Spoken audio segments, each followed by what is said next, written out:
Chapter 396. After leaving the vicinity of the Persian Gulf, Wuming did not delay any further. He flapped his wings and flew all the way to Uruk in less than an hour. Wuming's wings made a whistling sound. Then, Wuming slowly landed in front of the Uruk city gate. "Sir Hyunryong, you're back." The soldiers guarding the city respectfully greeted the giant dragon in front of them, which was comparable to half of the Uruk city. Gilgamesh had already informed the people of Hyunryong's arrival, so the soldiers guarding the gate were not surprised by Wuming's arrival. Wuming nodded and transformed into his human form. He did not communicate too much with the soldiers. Wuming directly went to the Tower of God at the fastest speed. After all, if he was entangled with the Uruk residents, he would not be able to get away for a while. After arriving at the Tower of God, Wuming happened to meet Siduri, who was walking down the Tower of God. It seemed that Siduri was Gilgamesh's assistant, helping Gilgamesh deal with government affairs. Therefore, it was not strange to meet Chief Priest Siduri in the Tower of God. "Sir Hyunryong, you're back." Siduri bowed slightly and greeted Wuming. "Oh, it's Siduri. How is it? Is your body all right?" Wuming asked with concern. After all, it was because of him that Siduri's vitality was reduced. "It's no longer a big problem. I'm really sorry, Sir Hyunryong. As your priest, not only did I not help you, but I also caused you trouble. Siduri really deserves to die." Siduri shook her head, indicating that she was fine. Then, Siduri began to blame herself again. It had to be said that Siduri was a little too respectful to Wuming. Before Wuming left here, Siduri was also like this. She was clearly told not to be too respectful, but Siduri still believed that she should treat God with respect, especially Hyunryong, who protected the Uruk and allowed the Uruk to develop. Especially after Enkidu's death, Siduri replaced Enkidu as Wuming's personal priest. In Siduri's opinion, she could not be compared to Enkidu at all. This thought made Siduri respect Wuming even more. In addition, not long after Siduri became Wuming's priest, Wuming left the Uruk. This made Siduri have an illusion that did I disappoint Hyunryong and leave the Uruk. All of this made Siduri respect Wuming very much. "Siduri, I don't like humans being too respectful to gods. This includes myself." Wuming instantly looked at Siduri seriously. Siduri also remembered what Wuming said to Siduri after she became Hyunryong's priest. The reason why Hyunryong protected humans was because he hoped that humans would not have to rely on other gods and gradually become independent. There was no need to treat gods as high and mighty beings. It was okay to have an appropriate amount of respect, but too much respect was wrong. Yes, I'm very sorry, Lord Hyunryong." Siduri became even more respectful and was about to kneel down. "I say, you don't have to be so respectful to me." Wuming did not know whether to laugh or cry as he supported Siduri, who had not completely knelt down. "Yes, Lord Hyunryong," Siduri said sadly. "That's why you can't become Enkidu." Wuming's words shocked Siduri. She felt as nervous as when the teacher found out that she was copying homework. Her heart began to waver. Yes, Siduri knew that it was because of Enkidu that she was able to serve Hyunryong better now that Enkidu had left. But this is Siduri, isn't it? Wuming looked at Siduri with a smile, then let go of her and walked towards the god's tower. Siduri remained in a half-kneeling position as she stood rooted to the ground. "I am myself." Siduri thought about Wuming's words and said meaningfully. Wuming came to the top floor of the god's tower and walked directly into the room on the top floor. "Oh, you're back, Hyunryong." Gilgamesh put down the clay tablet in his hand and looked at Wuming, who walked in. "Yes, I encountered a lot of things in the south," Wuming said tiredly. "This king can guess from your tired face. Tell this king the good news first." Gilgamesh smiled and said to Wuming, "Other than Tiamat in the north, there are two other pillar goddesses. They're the Quetzalcoatl of Central and South America and the goddess of the underworld of Mesopotamia. They also have the intention of attacking the Uruk. For this reason, the three pillar goddesses have formed the Three Goddesses Alliance." Wuming sat on the chair beside Gilgamesh and reported his news. "This king wants the good news, Hyunryong." Gilgamesh was a little unhappy. Gilgamesh also saw that Wuming deliberately kept him in suspense. Well, good news must be set off by bad news. Next is the good news. Wuming waved his hand and smiled mischievously. Tiamat is only active in the north. With the obstruction of the servants, there is no big problem for the time being.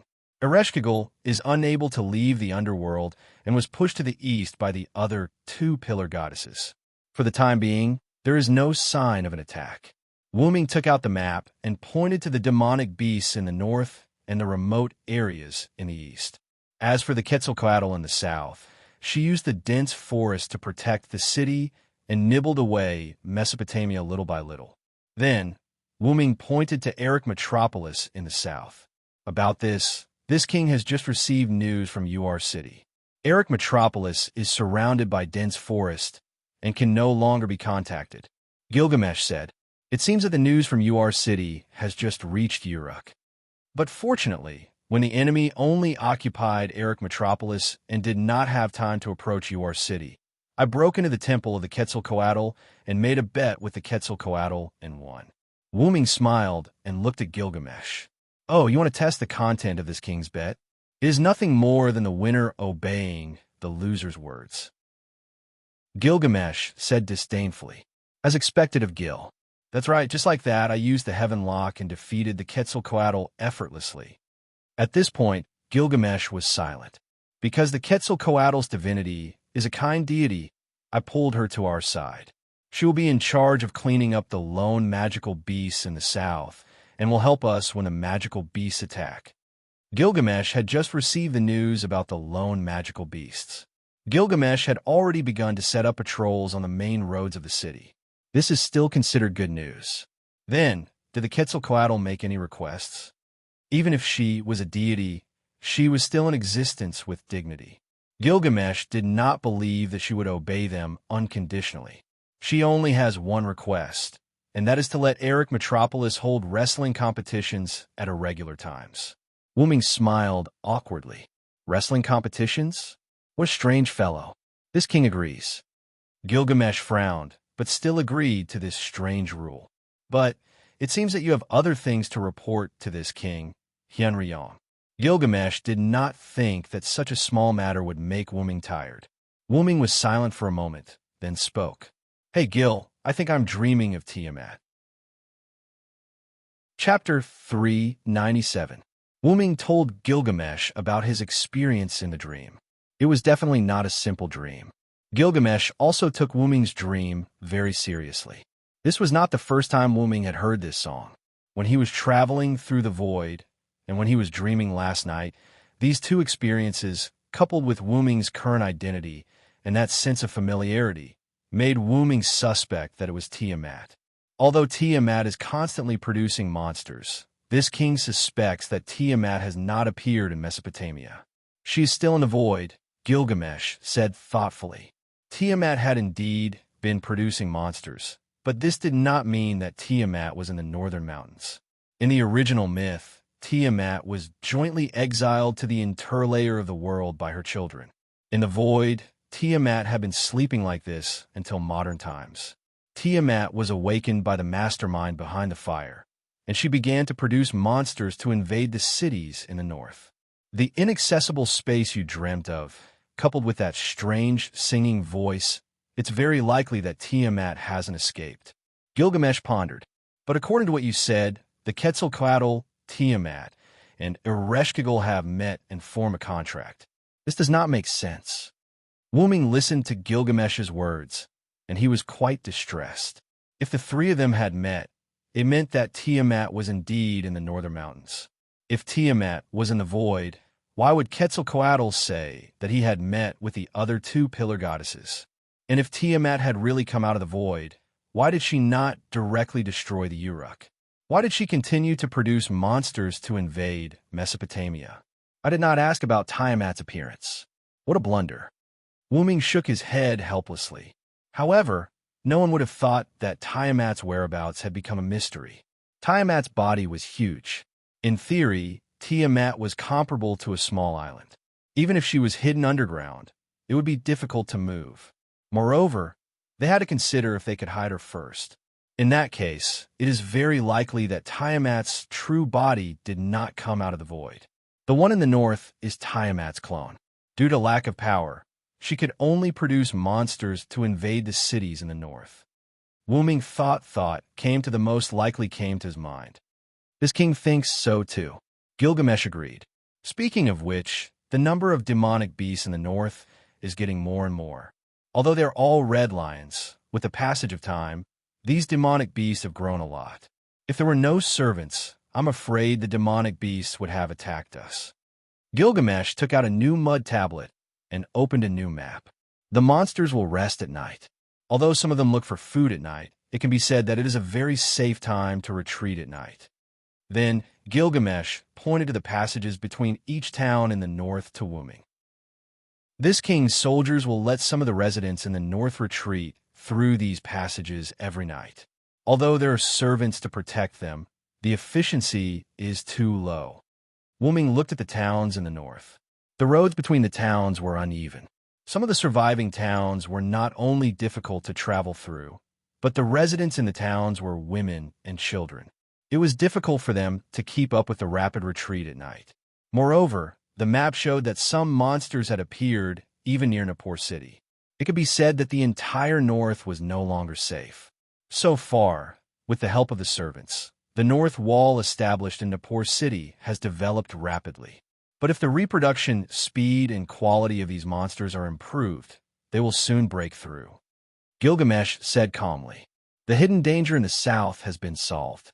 There is no more worry in the rear. I can restore my real body to deal with the monsters in the north. The most difficult thing to deal with now is the goddess of the underworld, Ereshkigal, in the east. After all, the enemies on the surface were not terrible, but the enemies in the dark were terrible. As the saying goes, it is easy to dodge a spear in the open, but hard to defend against a stab in the dark. For Wuming and the others, Ereshkigal, who could not come to the surface and could only do things in the underworld, was an incomparable headache. That guy has the ability to pull people's souls into the underworld, and Sumer's god, like me, can't exert my power in the underworld." Wuming was a little distressed. As mentioned before, Ereshkigal could only be born in the underworld. She could not leave the underworld, but she had obtained the power to be invincible in the underworld. As long as the gods were in the underworld, they could not fight against Ereshkigal. This king knows that guy, although it is a bit unsuitable for her to become the new ruler of the Sumer. But for the time being, she should not do anything. Gilgamesh said the purpose was to make Wuming feel at ease. Then, there is no time to lose. I will go to Elysium first and inform Quizhar, and then I will go to the north. Wuming stood up. These things are not urgent. My soldiers are not so weak that they can't even defeat the current demonic beasts. Gilgamesh stopped Wuming's action. What happened, Gil? As Gilgamesh's teacher, Wuming naturally saw Gilgamesh's intention to stop him, but he still had other things to say. Actually, according to the news from the north, a hostile servant has appeared, green hair, a perfect face, white clothes. Gilgamesh did not continue, and Wuming naturally knew who he was talking about. Enkidu? Wuming frowned. Even the chains on Wuming's clothes trembled slightly. The other party has the same combat ability as Enkidu. Although this king does not believe it, this king deliberately went to check Enkidu's tomb, and the body inside has disappeared. Gilgamesh said with some annoyance. His good friend's body was stolen, and it was very likely that Enkidu's personality had been replaced. Thinking of this, Gilgamesh felt a burst of anger. I will go and check, don't worry, Gil. Facing such a thing, Wuming was also a little angry. Although this world was a parallel world, Enkidu was still the Enkidu Wuming knew, and his nature would not change. Then, Wuming looked at the clay tablets around Gilgamesh. You should rest early. I will take over these clay tablets for you today. As soon as Wuming said this, Gilgamesh was very unhappy. This king does not need your help. This king can take care of these clay tablets. I don't want future records to say that Gilgamesh is the first king in history to die from overwork. That would be too embarrassing. Wuming looked at Gilgamesh with a teasing smile. Do you think this king can do whatever he wants just because he sealed the Gwaili sword? You're really bold, Hyunryong. Gilgamesh looked at Wuming wantonly. Then give these documents to me. It's not like I haven't taken care of them for you before. Wuming showed a kind smile.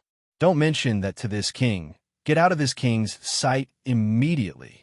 Yes, if this is what King Gilgamesh wants, then I won't say anything else. Oof. You and Merlin are the same kind of people. Pay attention to Enkidu for this king, and immediately leave the Uruk for this king and go to the north to support him. Then, Wuming was kicked out of the Uruk by Gilgamesh. Chapter 398. After all, this was Gilgamesh, the most ancient proud king. Wuming could not outlast him. In the end, Wuming was driven out by Gilgamesh. Oh, isn't this Lord Hyunryong? As soon as they left the tower, Merlin's frivolous voice could be heard. On the street, Wuming met Merlin, who seemed to be heading to the tower. As expected, Merlin, sometimes I really need to give you a good punch. Wuming looked at Merlin rather unhappily. Then, Wuming raised his fist. That's bad. I'm not someone who can take a punch from you. Merlin faced Wuming's fist and smiled calmly. I see that you've been running a lot of errands these 2 days, Merlin. Wuming looked at Merlin gloatingly. You're right. King Gilgamesh arranged a lot of things for me. But even so, Merlin still smiled.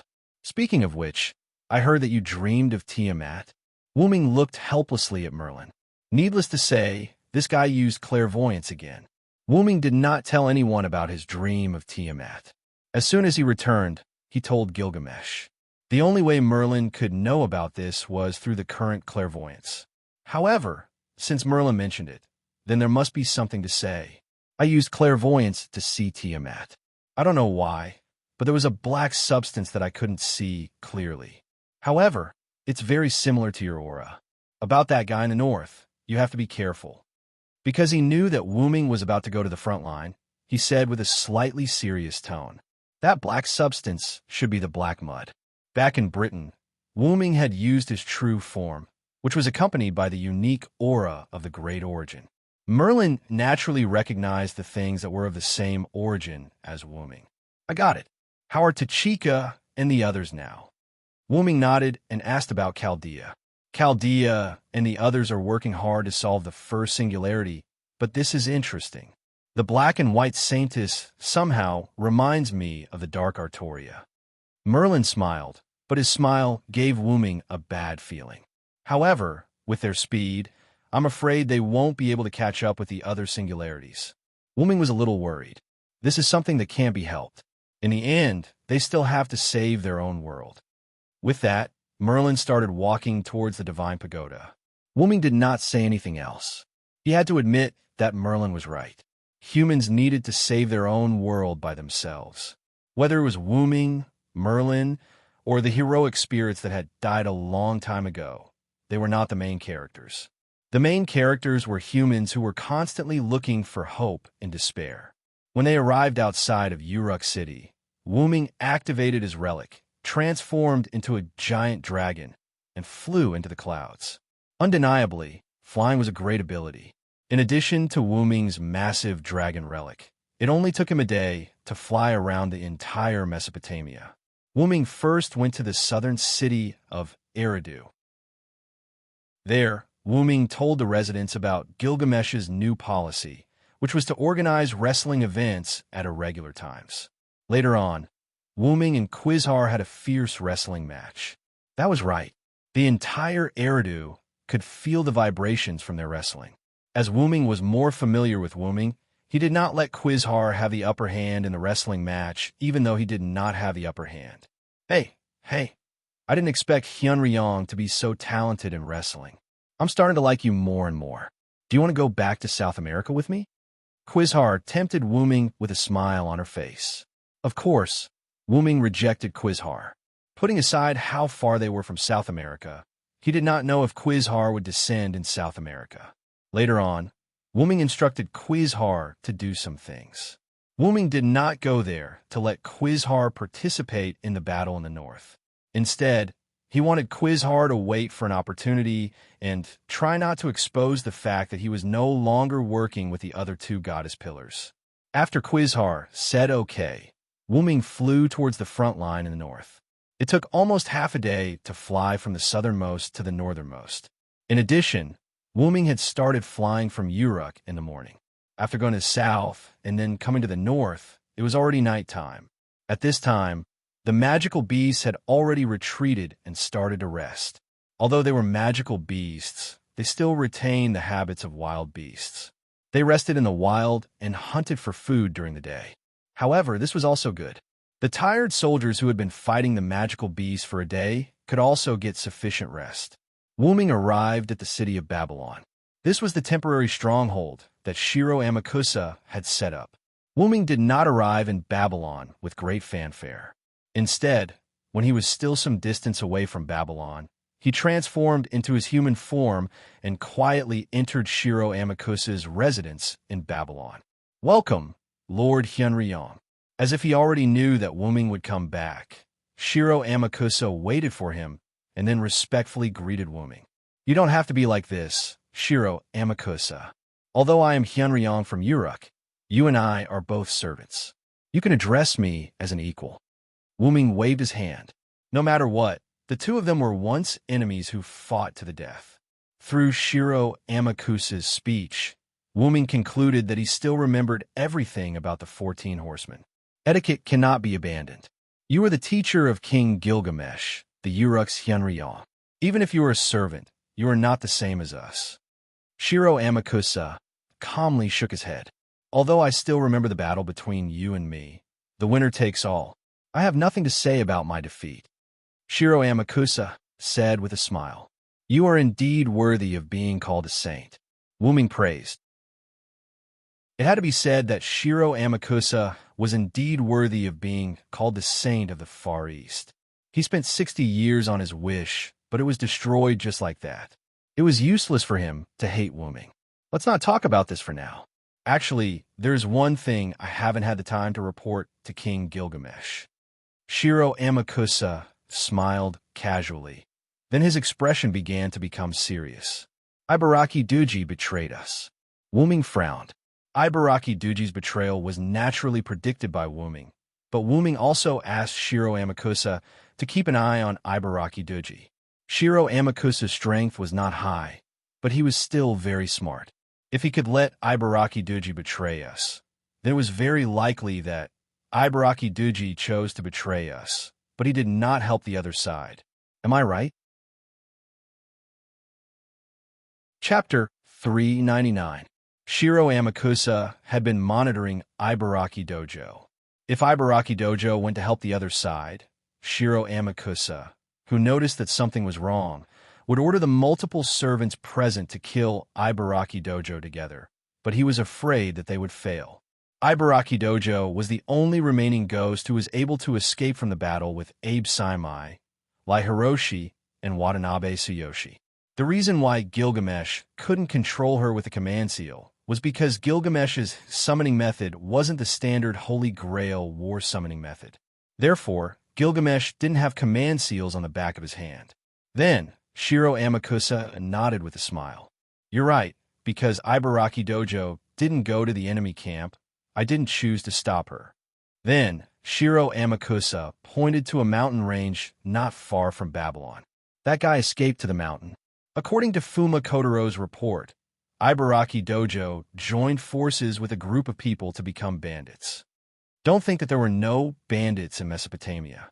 There were always people who didn't conform to discipline, who had no choice but to kill, let alone in this era of more than 2000 BC.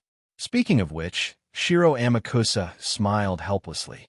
She was clearly a powerful ghost, but now she was playing like a child, running to the mountain to become a bandit leader. Wuming was also surprised by Ibaraki Dojo's casual nature after hearing this news. "Then let's leave her alone for now. As long as she doesn't cause trouble for us, let her be a bandit leader. As long as Ibaraki Dojo didn't help the monsters, it was fine." "Where are the other servants now?" Wuming asked. "Leonidas is building the north wall with the soldiers. After all, Leonidas is good at defense. Okita Soki and Ba Yuzin are covering the residents in other cities. As for Fuma Kotaro," speaking of which, Wuming and Shiro Amakusa looked at the shadows at the same time.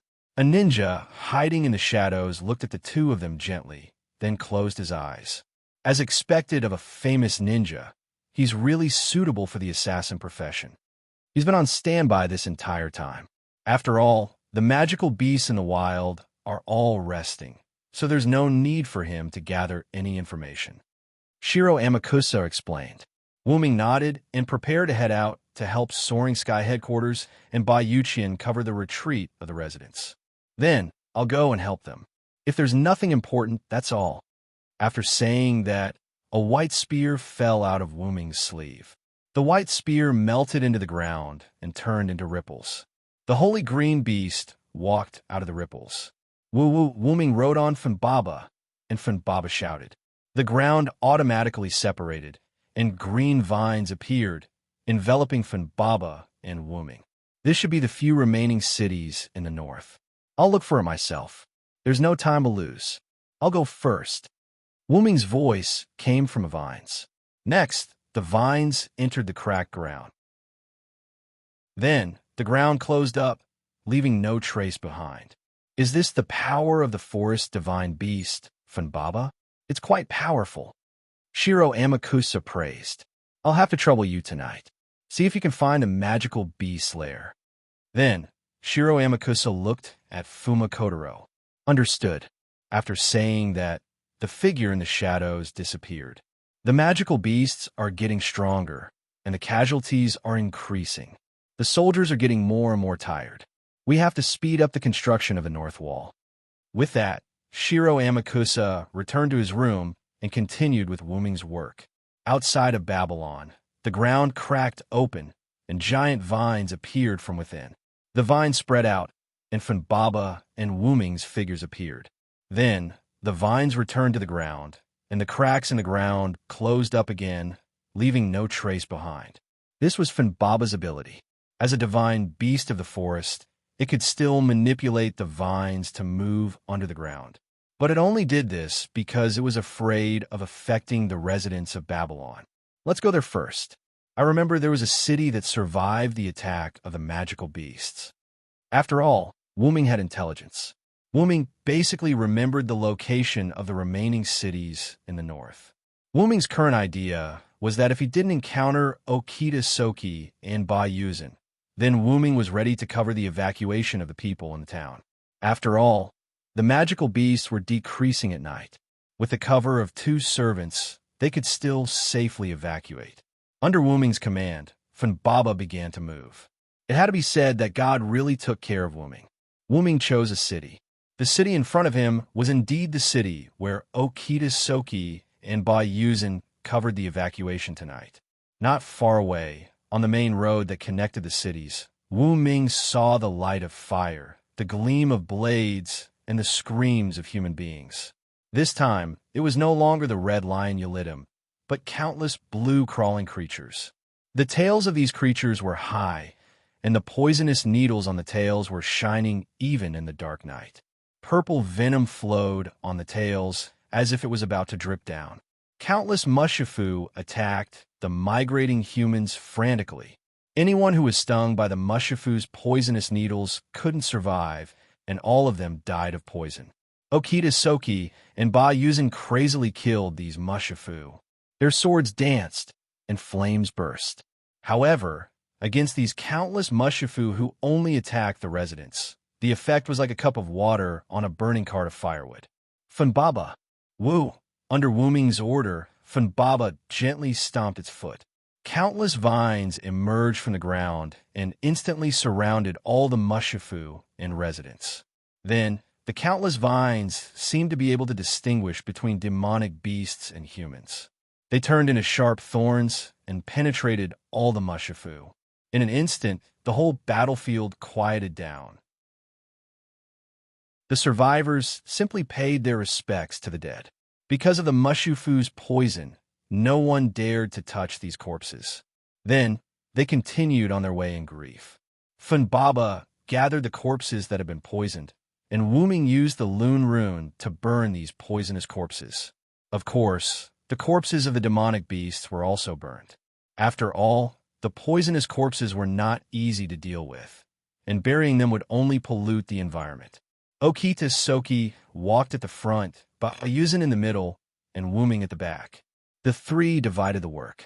Thank you so much, Hyunryong-sama. Bayuzin, who was walking in the middle, slowly retreated to the back and chatted with Wuming. What happened just now? Didn't you say that the demonic beasts would rest at night? Why are there so many demonic beasts moving at night? Wuming asked. We don't know. We didn't find them when we were scouting. Then, countless demonic beasts suddenly appeared. Then you came. Bayuzin was a little sad. After all, it was a sudden situation and many people died. Although there have been demonic beast attacks before, there were only a few or a small number of them. Today, it was the first time I saw a group of demonic beasts attacking during the day.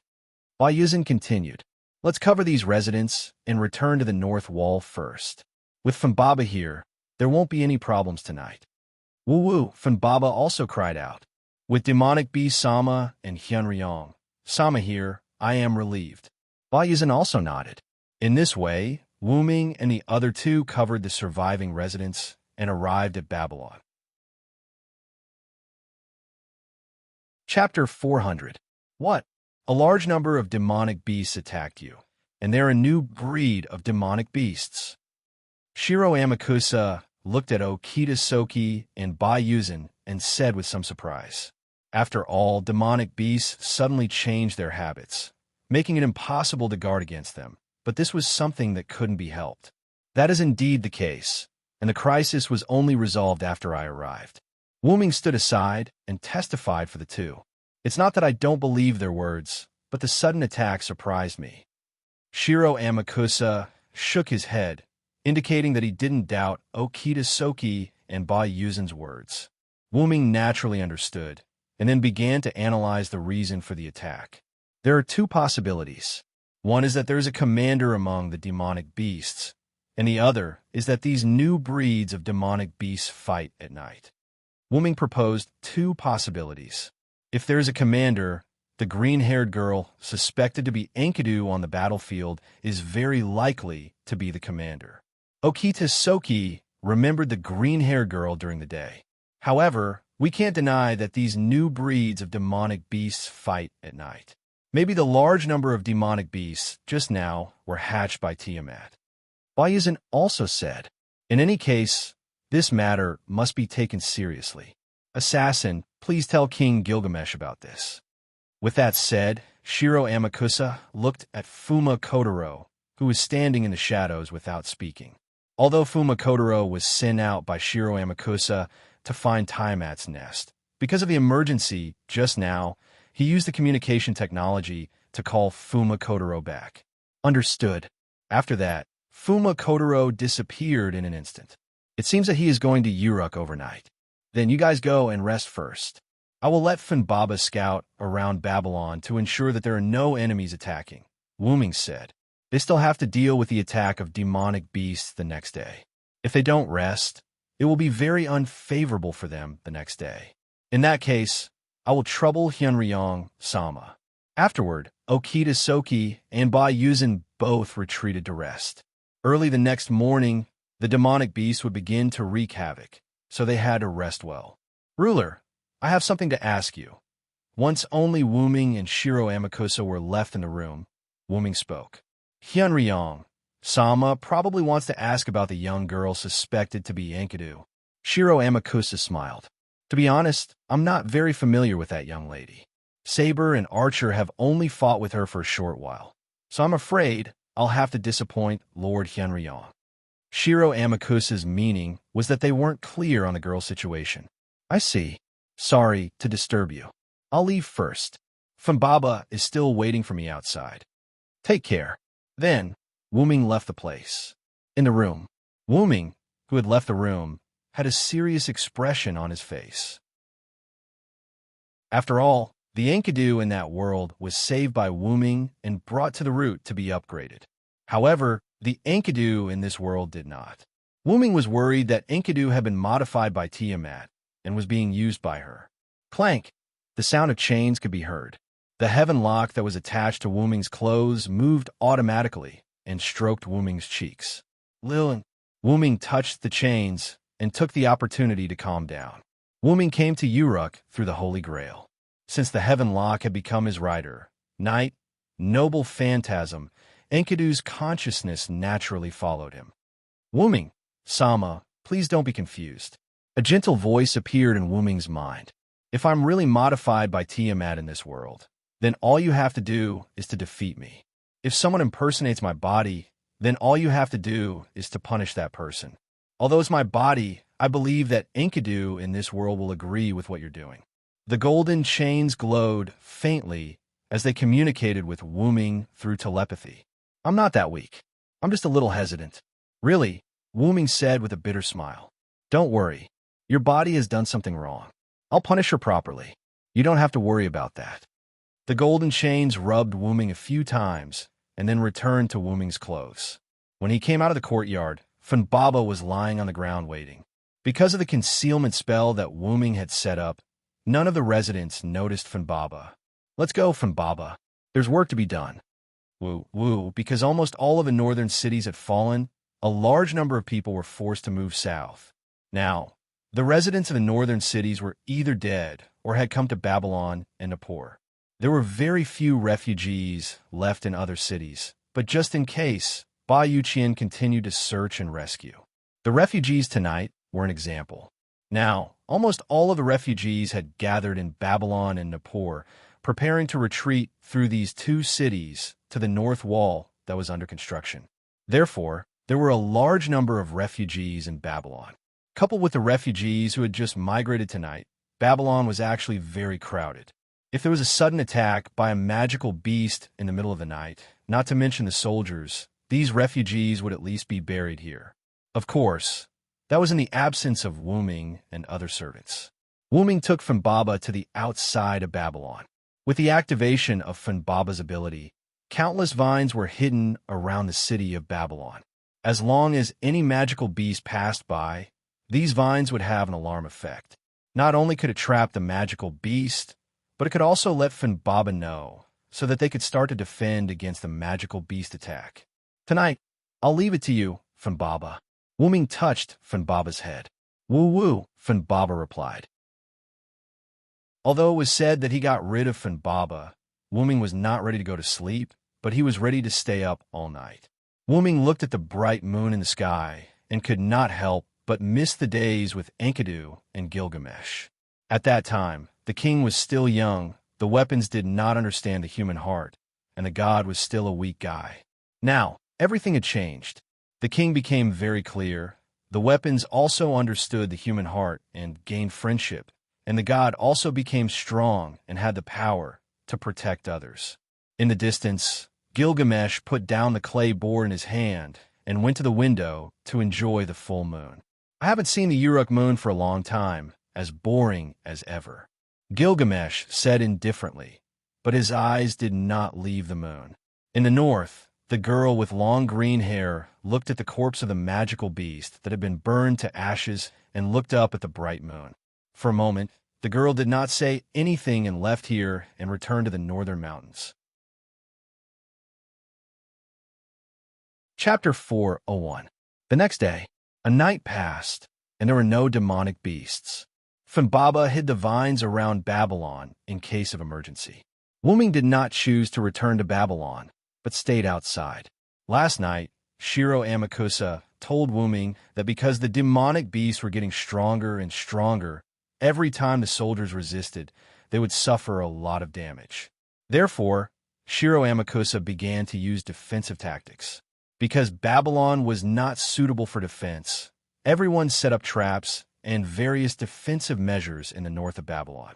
The purpose was to resist the attack of the demonic beasts. Now, Babylon's army had been assembled, and the reason why Wuming did not choose to return to Uruk was because Wuming wanted to personally meet these demonic beasts. After waiting for a few minutes, it was time for the demonic beasts to attack. Roar! Hiss! The roar of the demonic beasts could be heard. The red lion and the blue poison-tailed lizard came from afar. Like a group of rushing red and blue sea, the two types of demonic beasts mixed together and attacked Babylon. There are so many demonic beasts. Even with the help of servants, they can't stop them. Wuming frowned. After all, Such a group of demonic beasts was not something that Shiro Amakusa and the other servants could resist. It seems like what Shiro Amakusa said is true. These days, the demonic beasts have begun to become stronger. After saying that, Wuming got down from Funbaba and began to prepare magic. Although I came as a rider, I can still use Loon magic and Yggdrasil, World Tree, magic. After saying that, Wuming raised both of his hands. One hand drew something, and the other hand lit up a magic circle. Flame, ice, holy light, black fog, vines, waterblade, countless low-level magic were cast by Wuming, facing the demonic beasts rushing toward this side. It had to be said that no matter how powerful a magical beast was, it would be akin to a moth darting into a flame if it were to use its physical body to charge at Linley. Roar, hiss, the magic beast's blood-curdling screams kept echoing as one magic beast after another collapsed, turning into pure mana and disappearing. This might be the price of magic beasts becoming stronger. Ever since the magic beasts started to become more powerful, the magic beasts that died would turn into mana and disappear instead of leaving behind a physical body. However, this was also good. If the corpses were left behind, it would be troublesome to clean up the battlefield.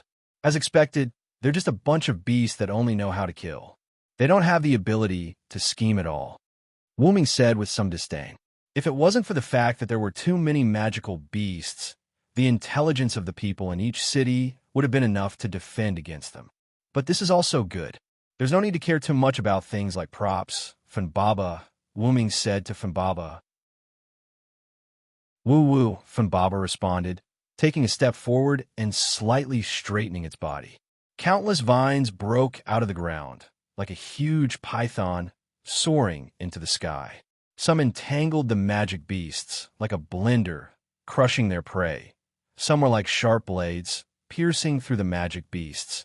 Some simply tore their prey apart. Fortunately, these magic beasts would immediately turn into pure mana and disappear after death, so there was no need to care about the blood or the piling up of corpses. Although the magic beasts suffered heavy losses, the remaining magic beasts didn't shrink back. As if they didn't know that there was nothing, the other magic beasts still rushed forward one after another. Sure enough, props born for battle. Looking at these magic beasts rushing forward one after another, Wuming shook his head disinterestedly. In that case, all return to the underworld. Wuming used a more powerful move, like a cannon, constantly bombarding the attacking magic beasts. Funbaba also worked harder, attacking the magic beasts in the gaps of the explosions caused by Wuming's skills. It had to be said that the cooperation between the two was perfect. The violent explosions even changed the terrain, creating craters one after another. Countless vines emerged from the gaps between the explosions, creating even more craters and wiping out the lone magic beasts one after another. Soon, countless pits joined together, turning the northern plains of Babylon into a basin. Almost a few minutes later, Wuming and Funbaba stopped attacking. Smoke filled the northern part of Babylon, and countless magic beasts turned into pure mana particles, leaving only the changed terrain, proving that the magic beasts once existed. However, Wuming didn't show an expression that he had finished, but looked at the smoke in front of him solemnly. The number of magic beasts couldn't be this small. There was no doubt that the magic beasts that only knew how to attack temporarily retreated. If that was the case, then there must be something similar to a commander.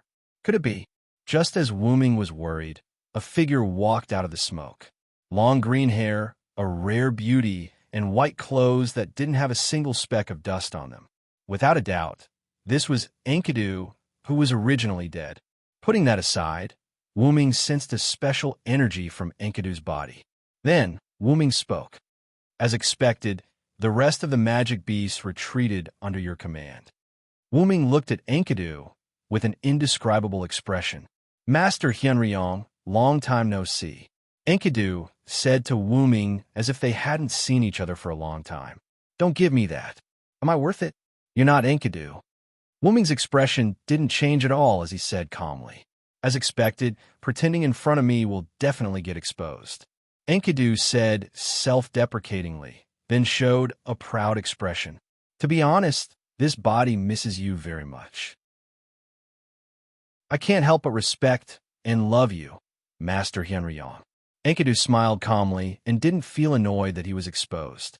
Although you're using Enkidu's body, your performance is too different from Enkidu's. I can tell that you're a fake with one look. Wuming said calmly. It can't be helped, I'm just a fake. Enkidu didn't get angry at Wuming's words and replied with a smile. Let me tell you, I'm very angry that I'm using Enkidu's body. Wuming closed his eyes, then suddenly opened them and looked at Enkidu. This gaze made Enkidu tremble with fear, as if he was looking directly at death. A trace of cold sweat trickled down his back. Let's put this aside for now. I'm going to ask you directly, is your heart the Holy Grail? Chapter 402. After hearing Wuming's words, Enkidu quickly retreated and covered her chest with her hands. Although she looked like a young girl who was about to be violated and was trying to defend herself, as expected of Lord Hyunryong to be able to sense my heart, Enkidu looked at Wuming with extreme vigilance and sneered. As expected, Enkidu's heart is the holy grail of this singularity. However, Wuming shook his head and covered his chest with his hand. You can feel it too, right? My heart is also a holy grail. Wuming was based on the holy grail that formed the singularity of Fuyuki City. With it as the heart, he formed the rider, cavalry, class spirit base. Although Enkidu hit it well, the holy grail of the winter wood city singularity and other singularities were somewhat related. Wuming already felt a sense of familiarity when Enkidu arrived, and only now did he confirm that it was the Holy Grail. Now that you mention it, I feel it too. Enkidu also looked at Wuming's chest and could vaguely see a Holy Grail that was beating like a heart. Since you already know, I can only leave, Enkidu said as she prepared to leave. But the moment she turned around, she stopped and looked at Wuming. As mother's child, and with the feelings of this body, I don't want you to die. Let me give you a piece of advice, Lord Hyunryong. Give up on the humans and join our side. After saying that, Enkidu began to retreat. At the same time, countless monsters appeared behind Enkidu to provide cover. Wuming did not chase Enkidu and let her leave. Wu Funbaba walked in front of Wuming and protected Wuming behind him. Although there was no need to protect him with his master's ability, he couldn't allow these small fries to harass his master. Funbaba released its vines to kill the magic beasts that were rushing over. The magic beasts were not afraid of death and resolutely continued to charge. Wuming stood behind Funbaba and watched Enkidu disappear into the crowd of magical beasts. No one knew what he was thinking. At this moment, a gentle voice sounded. Aren't you going to stop it? Wuming's golden chains made a sound. There's no need for that. Even if we eliminate this singularity now, that guy will definitely find a way to send us another Holy Grail. Wuming shook his head. Besides, that's your body, so I can't really do it. Wuming smiled embarrassedly. Master Wuming, you're really gentle. The chain shook gently and then became silent. Well, it's time to clean up these items, Wuming said and joined the slaughter of the magic beasts. Later, with the cooperation of Wuming and Funbaba, the magic beasts that gathered in the north of Babylon were all killed. After that, Wuming rode Funbaba toward the north, but the magic beasts seemed to be scared and almost disappeared. In the afternoon, Wuming rode Funbaba back to Babylon. After being welcomed by the excited people and soldiers, Wuming entered the meeting hall of the servants. Leaving Funbaba in the huge open space outside the meeting hall, Wuming walked into the meeting hall. Clap, clap, clap. As soon as Wuming entered the meeting hall, he heard the sound of applause. As expected of the patron saint of Uruk, the teacher of the ancient king, the great and mysterious figure known as Hyunryong. Then, Shiro Amakusa's flattering voice came. With the help of Hyunryong, Sama, we will be able to destroy the magic beasts. Bayuzin said with a voice like that of Yamato. Well, Hyunryong, Sama is as reliable as Takaka-san and Kondo-san. No, more reliable than them. Okita Soki said with a smile. You must be referring to the bravest man in the world. It's hard to believe that if there was someone like you in the Battle of Hot Spring Gate, the outcome would have been different than mine, Leonidas, whose face was hidden by the helmet, said. However, Wu Ming just smiled at these praises, then shook his head. You must be joking. Those magic beasts are just some miscellaneous soldiers. They are all the inferior mass-produced children of Tiamat's magical beasts. They can't even be considered as living creatures. They can only be regarded as tools. If the real Tiamat's magical beasts appear, I'm afraid they won't be weaker than the servants. Wu Ming didn't get carried away by the praises of the servants because he knew that these magic beasts were just simple, miscellaneous soldiers. They relied on their numbers to gain an advantage. Even Shiro Amakusa and the others had no problem killing these magic beasts if they had an unlimited supply of magic power. Of course, in addition to the magic power, there was another point.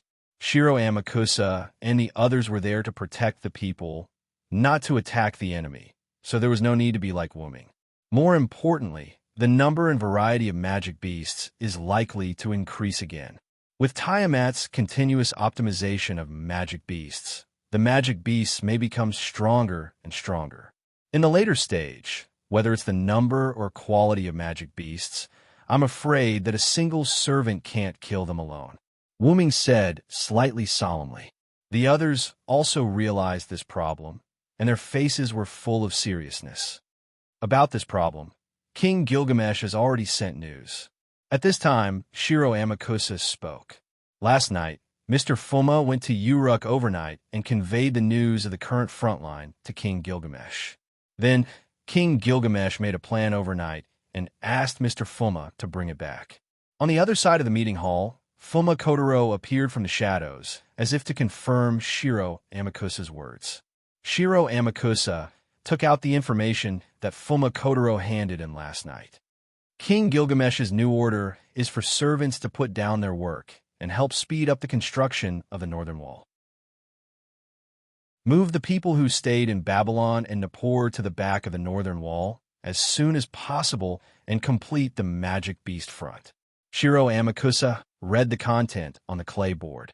But who will resist the magic beasts here? There are also the people who survived in the cities. There are also a few cities that we have confirmed that there are still people left. Okita Soki said with some confusion. In this regard, before Shiro Amakusa could speak, Wu Ming laughed first. I will defend the front line alone, including the rescue of the remaining people. The other servants and soldiers will go to the northern wall. Is that what King Gilgamesh said? Wu Ming said with great certainty, as if he guessed Gilgamesh's meaning. Shiro Amakusa laughed. As expected of Hyunryong, Sama, the king's teacher.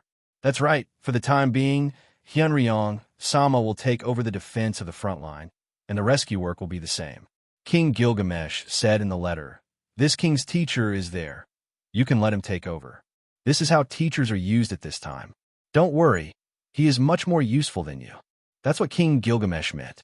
Shiro Amakusa finished reading. What a cruel king. He actually let his own teacher take over. If he was in the Shinsengumi, he would definitely be resisted. Okita Soki said with some helplessness. Well, but Hyunryong, Sama is indeed more useful than us. It is a great honor to be able to get the help of Hyunryong. Leonidas smiled casually at Gilgamesh's ridicule in the letter. Then, let's do it this way. Some of you will cover the residents of Babylon and Nippur to leave here. Some of you will go back to the northern wall to help build the wall. I will defend the front line. Ruler, tell me the location of the remaining people in the cities. I will go and save them. Well, then let's do it this way. Chapter 4:03. Soon, Shiro Amakusa told Wu Ming the location of the city with the remaining citizens. The servants were divided into two troops. One went to the north wall to build the wall, and the other escorted the citizens to evacuate. The army was also divided into two groups. One group followed the servants to the north wall and went to build the north wall. The other group stayed behind to escort the citizens. Later, Shiro Amakusa, Leonidas, and Fuma Kotaro led the army to the north wall to help build the defense. Okida's Soki and Bayuzan were arranged to cover the evacuation of Babylon and Nippur, and the army was also divided into two troops. It felt like he was taking care of the girls. Cough, cough. After that, Wuming also left Babylon. It seemed like the demonic beasts were afraid of Wuming and Funbaba. Wuming left Funbaba behind, and he went to the city with the remaining citizens that Shiro Amakusa said to rescue. When night came, Wuming returned to Funbaba alone. Funbaba didn't lie down to rest this time, but he was walking around like a patrol. "How is it, Funbaba? Is there anything unusual?" Woo-woo. Hearing Wuming's question, Funbaba shook his head and said twice, indicating that there was nothing unusual. "Is that so?" Wuming already understood why there was nothing unusual. In the towns that Wuming went to, there was no one left. At that time, Wuming checked the city, and the traces of the demonic beast invasion were quite obvious. Wuming carefully searched the town, but Wuming didn't find any living people, not even corpses. Except for some blood on the ground, only the panicked town was left empty. It seemed that the rest of the people were dragged to the nest by the demonic beasts. With his own speed, Wuming quickly checked all the towns in the north. Wuming discovered something. No matter who it was, there were very few bloodstains. Currently, there were no magical beasts with mouths big enough to swallow a person whole. Since that was the case, there was only one possibility. Although it's inconceivable, those people should have all been transported back to their nest by the magical beasts. Wuming said with a grave expression. And why did the magical beasts transport those people back to their lair? Serve as food reserves? To become nourishment for Tiamat? Serving as nutrients for the production of other magic beasts? Although it was cruel to say this, but they had already entered the lair of the magical beasts, and the magical beasts could do whatever they wanted. Woo-woo, Funbaba lowered its head and rubbed against Wuming to comfort him. Although I'm not in a good mood, I'm more worried about one thing. Wuming patted Funbaba, indicating that he wasn't worried, and then continued. Say, do you think those people will be transformed into demonic beasts after they've been captured? This sentence made Funbaba a little stunned. I don't think that Tiamat, who can produce so many demonic beasts, needs nourishment, and I don't think these demonic beasts will bring people back just to store food for their own kind. Then, Wuming smiled casually. Of course, I'm just guessing, and it's very possible that my guess is wrong. Although he said this, Wuming's smile immediately became calm. And that person using Enkidu's body, she must be related to Tiamat. To be able to steal Enkidu's body without anyone noticing, it must be that person or his 72 subordinates who did it. But since they were able to entrust the Holy Grail to them, act together with Tiamat's demonic beasts, and tell me that they are both children of the same mother, there is no doubt that she must be related to Tiamat, and their relationship is not shallow, Wuming said with certainty, and then began to think about who the real person in Enkidu's body was. Woo-woo, looking at the frowning Wuming, Funbaba stepped forward and pushed the unprepared Wuming to the ground, and then pressed its huge head on Wuming's body. Wait, Funbaba, what are you doing? Being pushed down, Wuming was startled, and his thoughts jumped out of his thoughts. Woo-woo, Funbaba ignored Wuming's question and continued to act like a spoiled child, constantly rubbing against Wuming. But little did he know that with the huge Funbaba rubbing against him like this, Wuming couldn't take it. I know, I won't think about it anymore. Get off of me first. Woo-woo. After a short period of disturbance, Wuming got rid of Funbaba's spoiled child. Then, it was already evening, and the sun had set. Really, don't jump on me in the future. Your head is bigger than my body. How can you just jump on me like that? Wuming sorted out the disturbance caused by Funbaba and said to Funbaba somewhat helplessly. Woo-woo, Funbaba sat there obediently, like a child who admitted its mistake. Well, I'm not blaming you. Be careful next time. Seeing the listless Funbaba, Wuming was amused, and then quickly comforted Funbaba. Woo-woo. After being touched by its master, Funbaba showed a happy expression.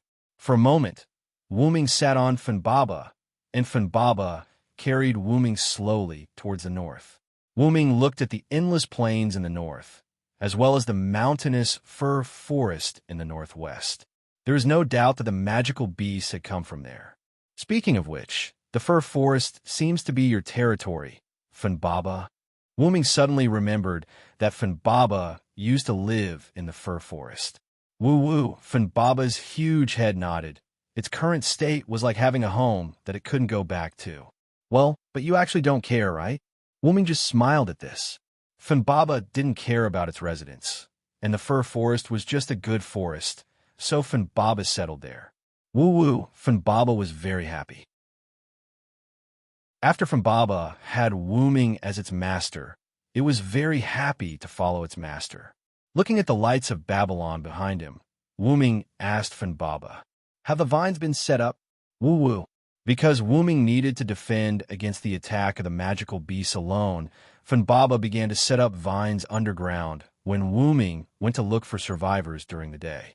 Don't think that Funbaba was really just strolling. Very good. Then now we just have to wait for the magical beasts to attack. I have a hunch that the magical beasts will attack tonight, Wuming said seriously. Although it wanted to complain about how its master knew, Funbaba didn't ask for a rebuff. Anyway, it just followed its master. After that, until almost dawn, there was no movement on the plains. Not even a bird or a rabbit could be seen. It's coming. Chapter 404. Coming. After Wuming said that, Funbaba raised its head and looked ahead. The night in Mesopotamia was dark. If there was no light, it would be hard to see. Countless red dots appeared in the forest of fir trees in the distant mountainous region. Those were the shining eyes of demonic beasts at night. Of course, the degree of danger was the same. On the plain in front of Wuming, there were many red dots. Looking at the number, there were more demonic beasts than during the day. Roar! Accompanied by the charge and roar of the demonic beasts, the earth began to tremble. If these demonic beasts really rushed over, perhaps all the citizens of Babylon and Nippur would suffer. Did all these demonic beasts come out? Does Tiamat want to start a full-scale war now? Wuming said seriously. His tone was puzzled. Starting a war first was not good for either side. The human side that had not yet established the North Wall would suffer heavy losses, but Tiamat, who was in the northern mountains, would also lose the protection of the demonic beasts. The servants could form a surprise attack force and go straight to the root of the problem. With so many demonic beasts coming, coupled with the tremors on the ground, Babylon, which was currently closest to the north, must have noticed. After all, since there was an example of a demonic beast attack at night, whether it was Babylon or Nippur, they had sent more people to guard the night for fear of a sudden attack by demonic beasts. Don't worry about that. Funbaba raised the vine wall. Wuming had no time to study those things. The most important thing now was to stop the attack of the demonic beasts. Funbaba understood and walked forward for a distance. Then its huge feet gently stomped on the ground, like an earthquake. Rumble, a green wall rose behind Funbaba and Wuming. Taking a closer look, it was a wall made of vines. The vine wall was oriented from east to west. That's right, it was the same as the north wall. However, compared to the north wall, the vine wall made by Funbaba was very weak. Because it was made in a hurry, the most it could do was to resist the attack of the magical beast tonight.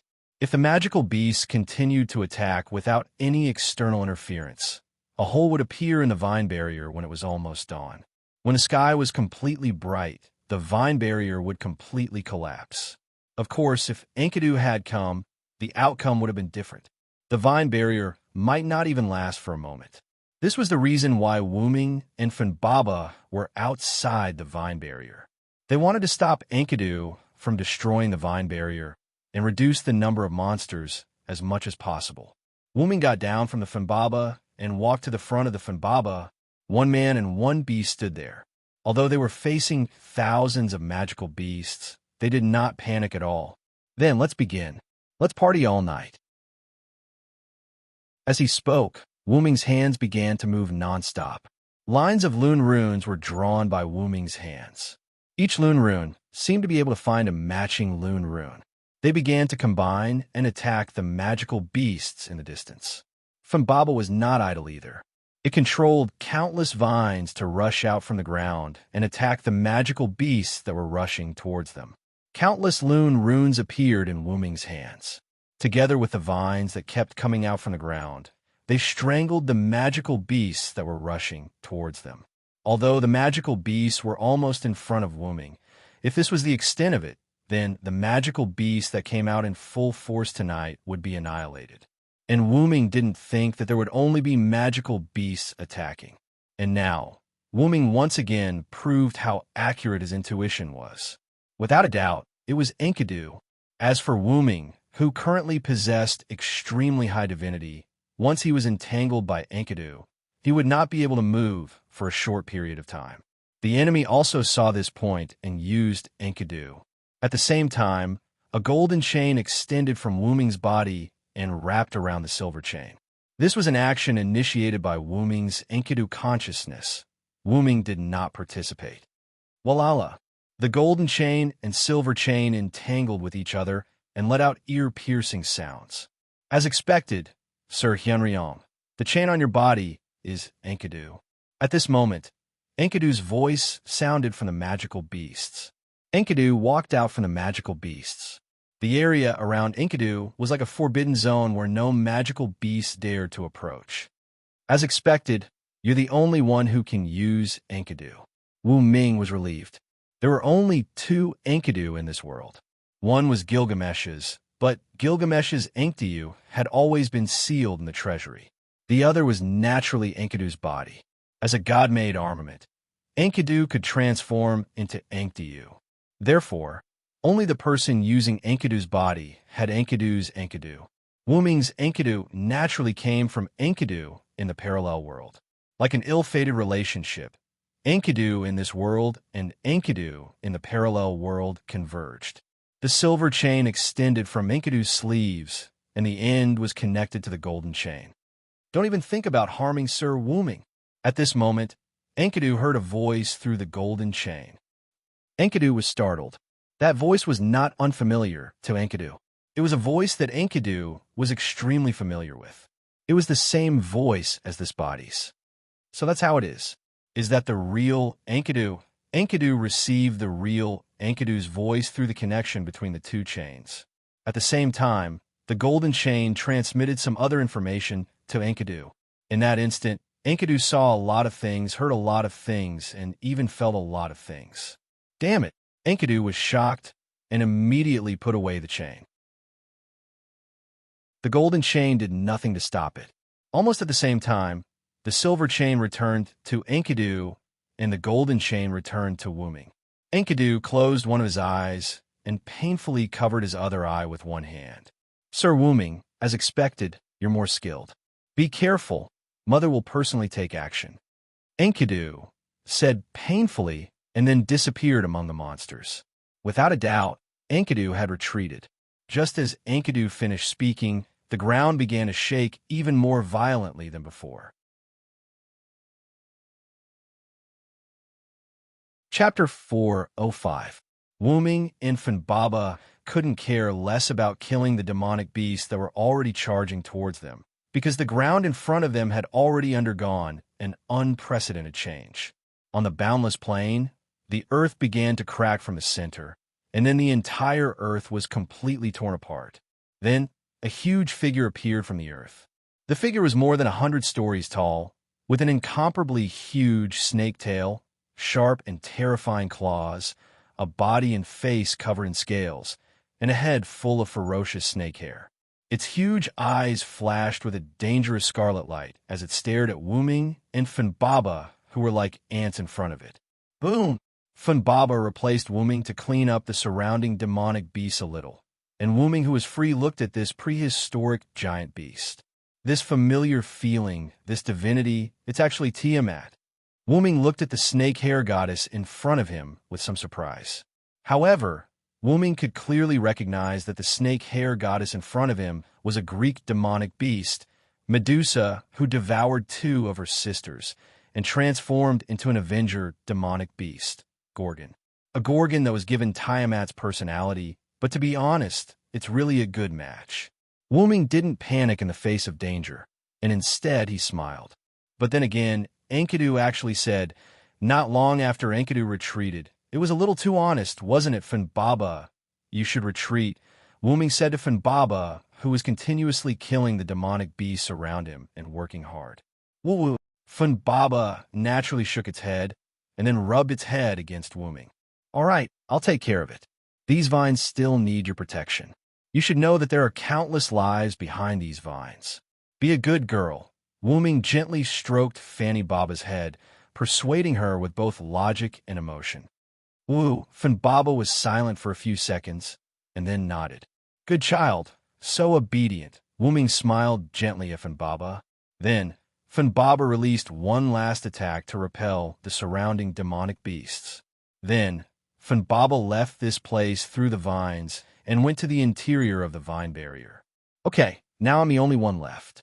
Wuming looked at the giant demonic beast Gorgon. However, Gorgon didn't answer Wuming's question, either because it didn't know how to speak or because it didn't want to. Instead, it directly launched an attack. The countless snake heads on Gorgon's hair opened their mouths and gathered magic. Then, countless snake heads shot out heat rays, burying the place where Wuming was, including the demonic beasts. Rumble! A powerful explosion occurred. The dust and flames of the explosion covered Wuming's figure, and Gorgon stopped moving. "Really? What a warm greeting, fake Tiamat." Wuming's voice came from the smoke. "Ho!" A huge white dragon claw came out of the smoke like a dragon out of the clouds and stretched towards Gorgon at an extremely fast speed. Gorgon was shocked and immediately controlled the snake hair to intercept it. Is. As if its target was the snake hair from the beginning, the dragon claw grabbed the snake hair and tore it off. Gorgon let out a scream that didn't belong to a human. "It's impolite not to reciprocate. Are you satisfied with this greeting gift of mine?" A calm voice came. A huge dragon emerged from the smoke caused by the explosion as if it had come out of a small space-time tunnel. The pure white dragon god had shining dragon scales, holy dragon horns, and white dragon wings that were twice the size of its body. Its holy dragon claws were still holding on to the struggling, broken snake hair. Then a white flame burned the snake hair, completely incinerating it. Gorgon spoke. "Damn Hyunryong." Gorgon's hoarse voice came out of his throat like a broken bellows. "As long as I'm here, don't even think about going back alive today, fake Tiamat." Just like that, the huge snake hair monster and the sacred dragon of protection started a confrontation in the plains in front of Babylon, a city in the north of Mesopotamia. The battle between mother and son in Mesopotamia had begun for the second time. Uruk City, Divine Tower. Because Mesopotamia was mainly plains, Gorgon, who was more than a few hundred stories tall, and Gorgon, who was only as tall as Wuming, appeared near Babylon. They were seen by the entire Uruk City, which wasn't far from Babylon. Tiamat, Gorgon. Gilgamesh looked at Tiamat and fell in a deep thought. "King Gilgamesh, king!" Then, Siduri's voice came from the stairs of the Divine Tower. Siduri rushed to the highest floor of the Divine Tower, where Gilgamesh was in a slight panic. "King, Lord Hyunryong." Idiot, of course, this king saw it, Gilgamesh said disdainfully. Since Gilgamesh saw it, the Uruk citizens naturally saw it as well. "King, the citizens are very uneasy. Some of them have already lost their minds." Siduri calmed down and said, "The citizens were uneasy because of the confrontation between Tiamat, who was the mother goddess, and Hyunryong, who was the direct descendant of Tiamat. The existence of the mother and son confronted each other. This rebellious battle of gods caused everyone's worldview to collapse slightly. Moreover, Tiamat's deterrence toward the ordinary people made the citizens even more fearful. That's why this king said the humans are foolish beyond compare. The battle of the gods is not something that humans can stop. They can only witness it and pray for it. Hyunryong is protecting this king's citizens. The foolish citizens should pray for Hyunryong and pray for Hyunryong's victory." Gilgamesh was even more disdainful now. After speaking to Siduri, Gilgamesh turned around and looked at Gorgon and Hyunryong. He did not say anything else. Siduri did not ask any more questions. She crossed her arms and began praying to Wuming. Lord Hyunryong, you must win. Shiro Amakusa, Fuma Kotaro, and Leonidas were trying their best to rush to Babylon. It would not be long before Babylon, which was within the range of the two great gods' attacks, would be affected. They had to evacuate the population as soon as possible. Is that Tiamat? What a terrifying avenger. Shiro Amakusa did not stop walking as he spoke seriously. Lord Hyunryong's body is also quite shocking. He's almost on par with Tiamat's body. It's truly astonishing. Leonidas praised from aside. Only Fuma Kotaro remained silent. However, his increased speed showed his respect for the two great gods. Let's speed up. Otherwise, the remaining citizens of Babylon will be finished. With that, the three of them increased their speed again. At this moment, Wuming and Tiamat began the second round of confrontation after the first battle. Chapter 406. In order to protect the vine barrier behind him and the city of Babylon, Wuming blocked all of Gorgon's attacks during the transformation process. Then, Wuming completely revealed his true body. Wuming's body shouldn't be comparable to Gorgon's, but Wuming's magic power could not withstand Wuming's growth. The so-called dragon form was a noble artifact, but it was also a rider rank. Wuming's body could naturally catalyze it. Wuming catalyzed his dragon body to a size that, although not as large as Gorgon's, was enough to contend with him. Although it could accelerate the growth of his body, it was almost at its limit. If he continued to catalyze his body, his rider rank spirit base would shatter. Therefore, Wuming chose to stop growing his body. Wuming knew that with his and Gorgon's figures, if they were to fight here, Babylon behind Wuming would definitely be affected. The north wall not far from Babylon was likely to collapse. I have to leave this place and move the battlefield to an uninhabited area in the north. Thinking of this, he opened his mouth and condensed his dragon breath. Gorgon's torn snake head had regenerated. Countless snake heads opened their mouths like Wuming, condensing heat rays in their mouths. Accompanied by the dragon's roar, Wuming's dragon breath was condensed and sprayed towards Gorgon. Countless snake heads were not to be outdone. They hissed and shot out rays from their mouths to meet Wuming's dragon breath. The pure white dragon breath and the purple-black heat ray fought against each other, making a sizzling sound. There was neither an explosion nor any other reaction. It was as if the two forces were balanced. However, a mere monster was no match for a holy dragon. The holy dragon breath gradually suppressed the heat ray and pressed towards Gorgon. Damn it! Gorgon once again made a hoarse sound like an old bellows. Then, the dragon breath hit Gorgon and knocked him to the ground. Boom! His snake hair billowed as Gorgon's huge body lay on the ground, causing another earthquake. Now, Wuming fiercely flapped his wings and flew into the sky with a large amount of gravel on the ground. After circling in the sky for a while, Wuming swooped down and grabbed Gorgon with his claws.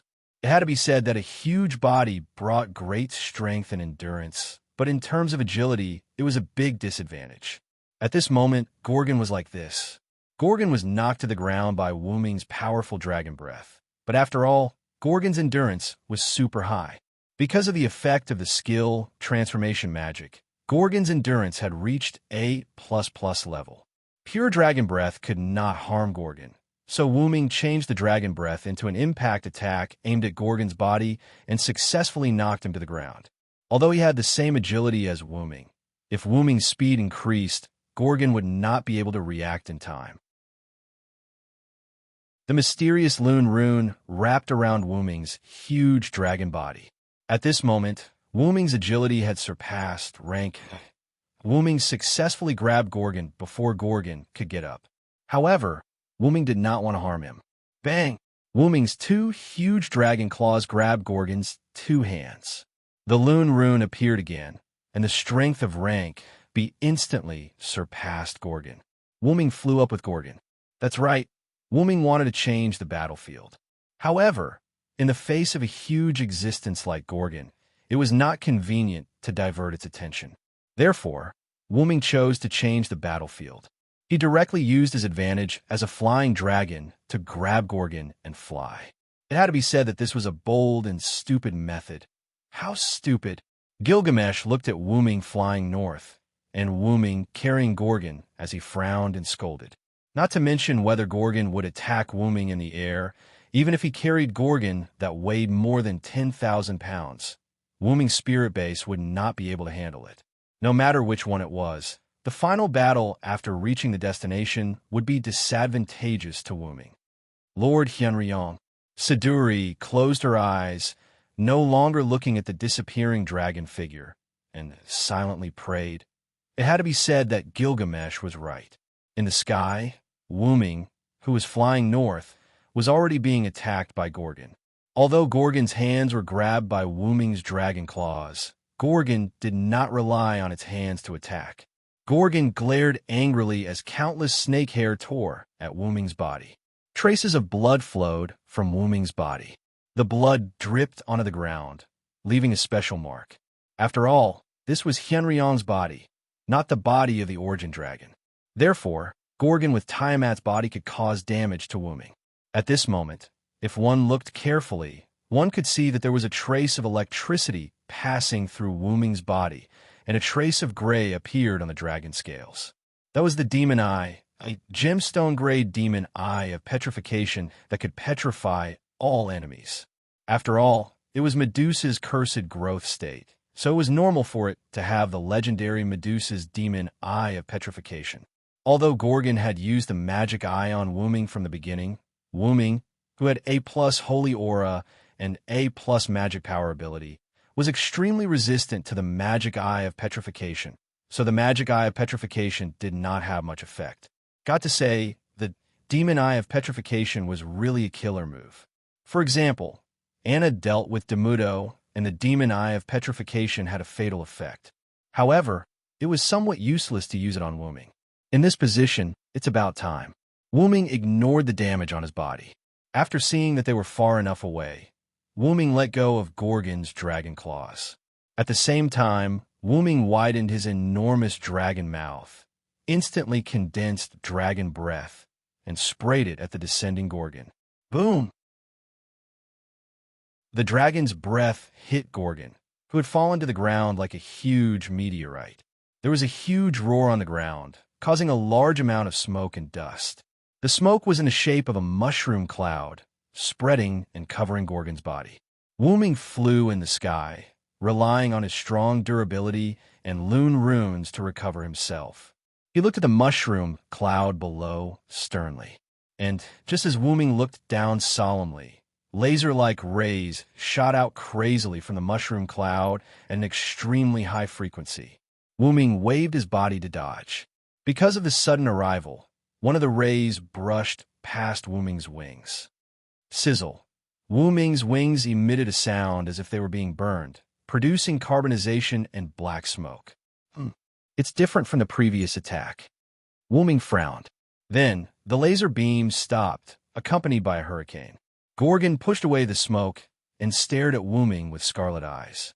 As expected, you are an unstable factor that must be eliminated. Chapter 407. Sure enough, you are an unstable factor that must be eliminated. Gorgon spoke again, but this time her voice was not as hoarse as before, like a broken bellows, but a normal female voice. Wuming flapped his wings, landed on the ground from the sky, and looked at Gorgon quietly. Neither of them attacked again. In Wuming's view, since the other party spoke, then she must have something to say. Then are you going to destroy me? Just because you're a fake Tiamat? Or you see that you can't beat me, so you want to rope me in? Wuming mocked back disdainfully. It had to be said, if Tiamat was the real body, Wuming really couldn't beat her in his current state. However, if it was just a goddess Gorgon who had Tiamat's personality, Wuming wasn't afraid. So far, Gorgon had only shown one ability of Tiamat's personality, and that was 100 Beasts Mother Fetus, an ability that was used to produce magical beasts. If that was really the case, Wuming could solve the magical beast crisis now. Back to the main topic, Gorgon saw Wuming land and continued to speak. I don't want to be obsessed with Tiamat's identity, but since I was given Tiamat's divinity, then I have to replace her and do something that she couldn't do. Gorgon's snake hair swayed, unusually calm, destroying the children that abandoned her. This was what Gorgon said she had to do. Don't tell me you don't have thoughts of revenge. Wuming continued. Through taking revenge on humans to express your anger of being betrayed and treated as a magical beast, isn't this the main reason why you came as an avenger, Goddess Gorgon? Wuming mocked as if he saw through Gorgon. At first, the problem of Tiamat gave Wuming endless trouble, and Wuming kept thinking about this problem. It wasn't until Gorgon appeared that Wuming understood. Tiamat was indeed awakened, but for some reason, Tiamat refused to come to the modern world, and then Gorgon inherited Tiamat's divinity and was summoned as Tiamat. After all, although Tiamat was abandoned and exiled by her children, she was willing to do so. Therefore, Wuming could understand why Tiamat refused to appear in the modern world. Wuming wouldn't belittle this great maternal love, but Gorgon, who was given Tiamat's divinity as a fake Tiamat, made Wuming extremely disgusted. To be honest, Gorgon, I really hate you. I hate that you pretend to be Mother Tiamat.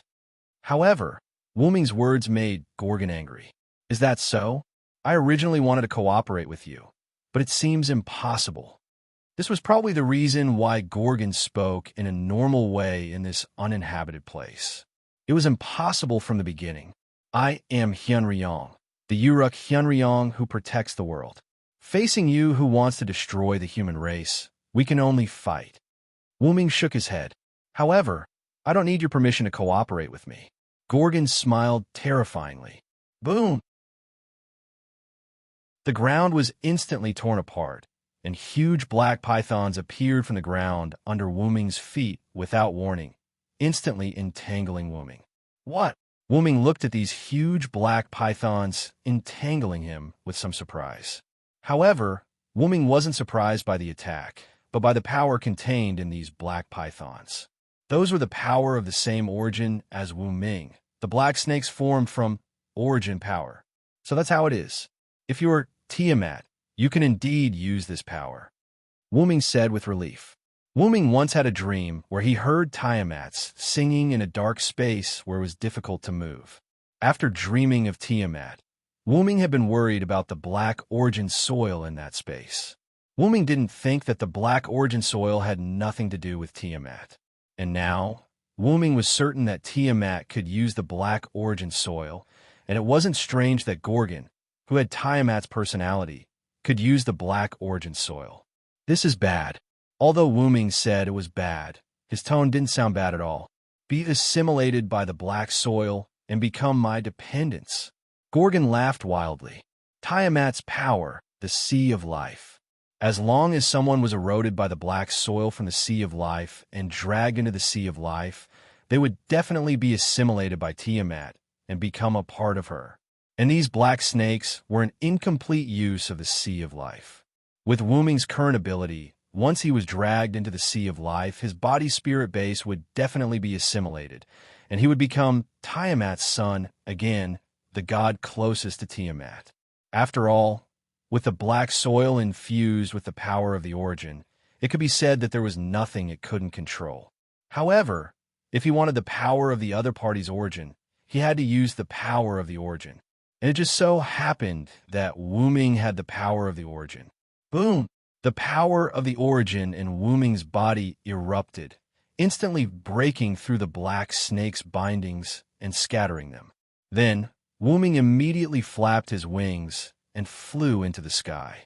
It had to be said that Gorgon couldn't fly, which was one of Wuming's great advantages. To be able to break through the sea of life's bindings, as expected of Hyunryong. Gorgon was slightly surprised. After all, in the knowledge he had been given, this was the first time in existence had been able to break free from the sea of life despite being bound. However, since you chose to break free from the bindings, it means that the sea of life still has an effect on you. In that case, we just need to increase the amount. As Gorgon spoke, he raised his hands, and his snake hair danced. Giant black snakes appeared from the ground, looking at Wuming in the sky. This is rather similar to Athena. Wuming looked at Gorgon controlling the black snakes and thought of Athena in the Godslayer world. Athena used her own dark energy to form black snakes to attack. Athena. Gorgon's face was filled with anger. After all, according to the legends, Medusa was cursed by Athena and then turned into a demon, devouring her two sisters and becoming Gorgon. Gorgon was naturally furious at Athena. Whoosh, whoosh, whoosh. Countless black snakes rushed toward Wuming in the sky, and Gorgon released divine heat rays on the ground. Wuming was facing a formidable enemy. He tried his best to dodge the heat rays and the black snakes, and from time to time, he used dragon breath to attack the black snakes and Gorgon. The dragon breath could destroy these black snakes, but every time Wuming attacked Gorgon, there would always be black snakes appearing to help Gorgon block Wuming's attacks. Seeing this, Wuming's heart sank. This is really bad. Chapter 408.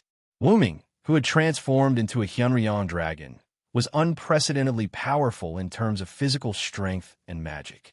After all, the Uruk Hyunryong was Gilgamesh's teacher. However, after using the Sea of Life, Wuming would not choose to fight Gorgon in close combat. After all, there were too many black snakes, and it seemed like there was no limit. These black snakes were not enough to corrode Wuming, but if there were too many of them, Wuming would not be able to move and would be at the mercy of others. It was like the relationship between water and fire. The black snakes were fire, and Wuming was water.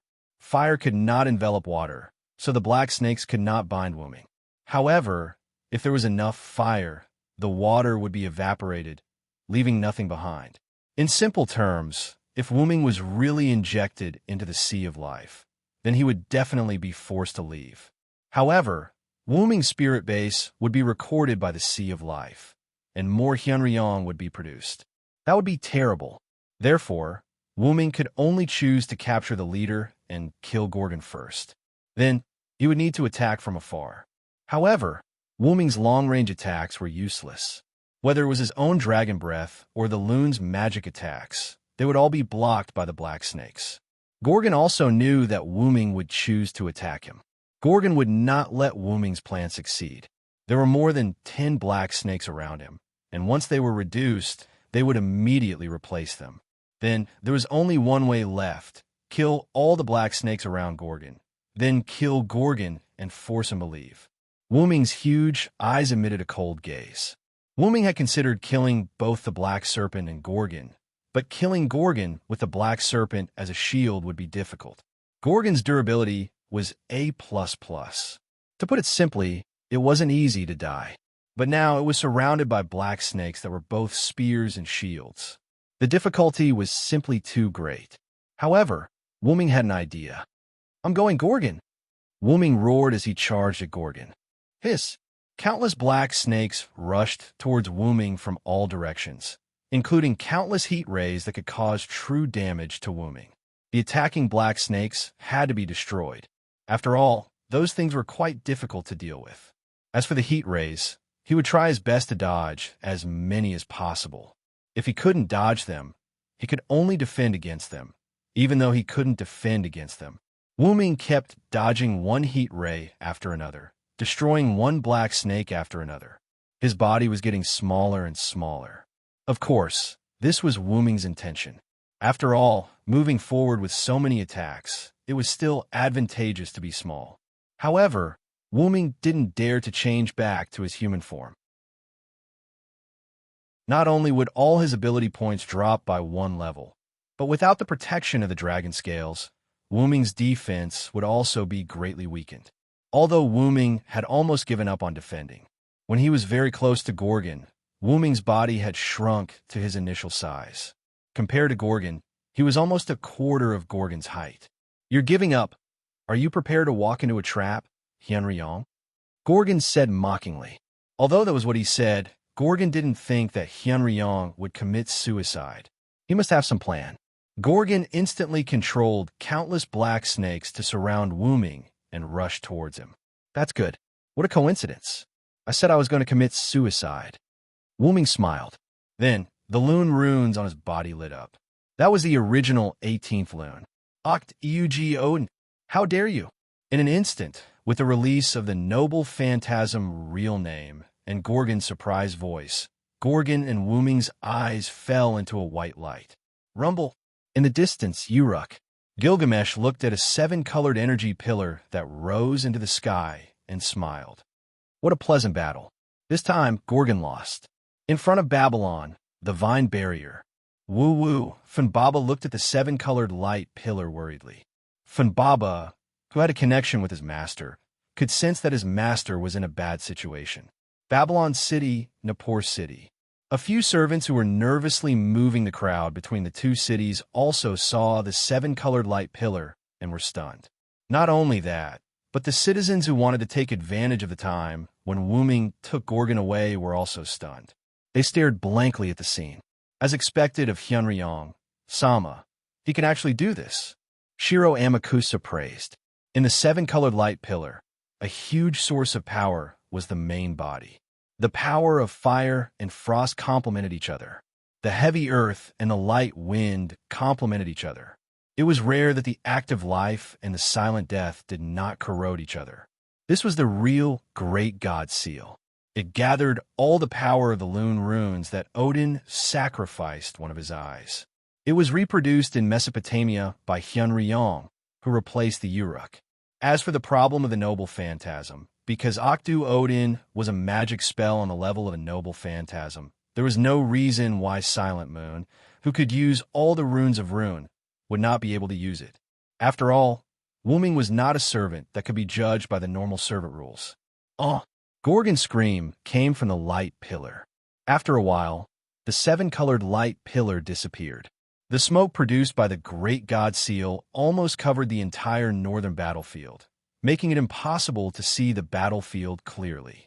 The great god seal, which contained the source of power, destroyed all the black snakes, including the black snakes beside Gorgon. Gorgon was naturally not left behind. He was burned by the great god seal. The powerful great god seal had an effect on Gorgon. At this moment, Gorgon's snake hair was destroyed. His scales were falling off. There was not a single part of his body that was intact. Blood was spurting out. Gorgon's huge snake tail was lying on the ground powerlessly. He was also weakly supporting himself on the ground with his hands. Gorgon, who used the Sea of Life's authority, also had the aura of the black mud in his body. Wooming's source of power that restrained each other was contained in the great god seal. There is no doubt that Gorgon's foundation was damaged. If it wasn't for the fact that it had a durability of A++, and that Gorgon was at the edge of the attack of the Oktu Odin, Gorgon would have disappeared in the colorful light just now. That guy, is he crazy? Gorgon panted slightly and sighed. The reason why Gorgon said that was because of the power of this move. Yes, Gorgon's foundation was damaged, and he was about to die. However, what would happen to Wooming, who had imprinted the origin of the 18 Loon on his body and detonated it? Without a doubt, the answer would be to leave. This was also something that Gorgon did not expect. Wooming would risk the consequences of leaving to detonate himself and die together with him. You're a Hyunryong. I admit that you won this time. Gorgon closed his eyes and said lightly. However, your plan did not succeed. Even if you hurt me like this, give me a few months and I will be able to recover. Without the Uruk, you can only wait to die. Gorgon suddenly opened his eyes. A scarlet light flashed. I'm sorry, I haven't left yet. A voice came from the surrounding smoke. Then a golden chain wrapped around Gorgon's neck and pulled him to the ground.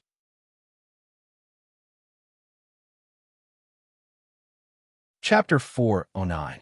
How is this possible? How did you survive that level of explosion? Gorgon lay weakly on the ground. His tone was abnormally terrified. After all, even without the power of origin, the Okdug Odin that had been planned for a long time was enough to blast Gorgon half to death. And how could Wooming be fine in the center of such an explosion? You're right. I couldn't have survived the explosion just now. Wooming said lightly, then walked out of the smoke and dust to Gorgon. The moment Gorgon saw Wooming, he was relieved.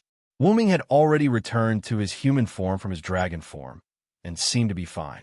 However, that was only possible if one ignored Wuming's transparent body and the Holy Grail that was exposed in his heart. Caught the power of the Holy Grail and barely survived. Gorgon grabbed the golden chains that bound him. At this moment, Gorgon looked extremely weak, and after a few movements, he gave up. Wuming, who should have left, didn't. That was because he caught the power of the Holy Grail and forced himself to stay here. But looking at Wuming's appearance, he probably wouldn't even last a minute before leaving. A minute was very short, so short that Gorgon couldn't hold on, but a minute was also very long, so long that Wuming could kill the weak Gorgon in a minute.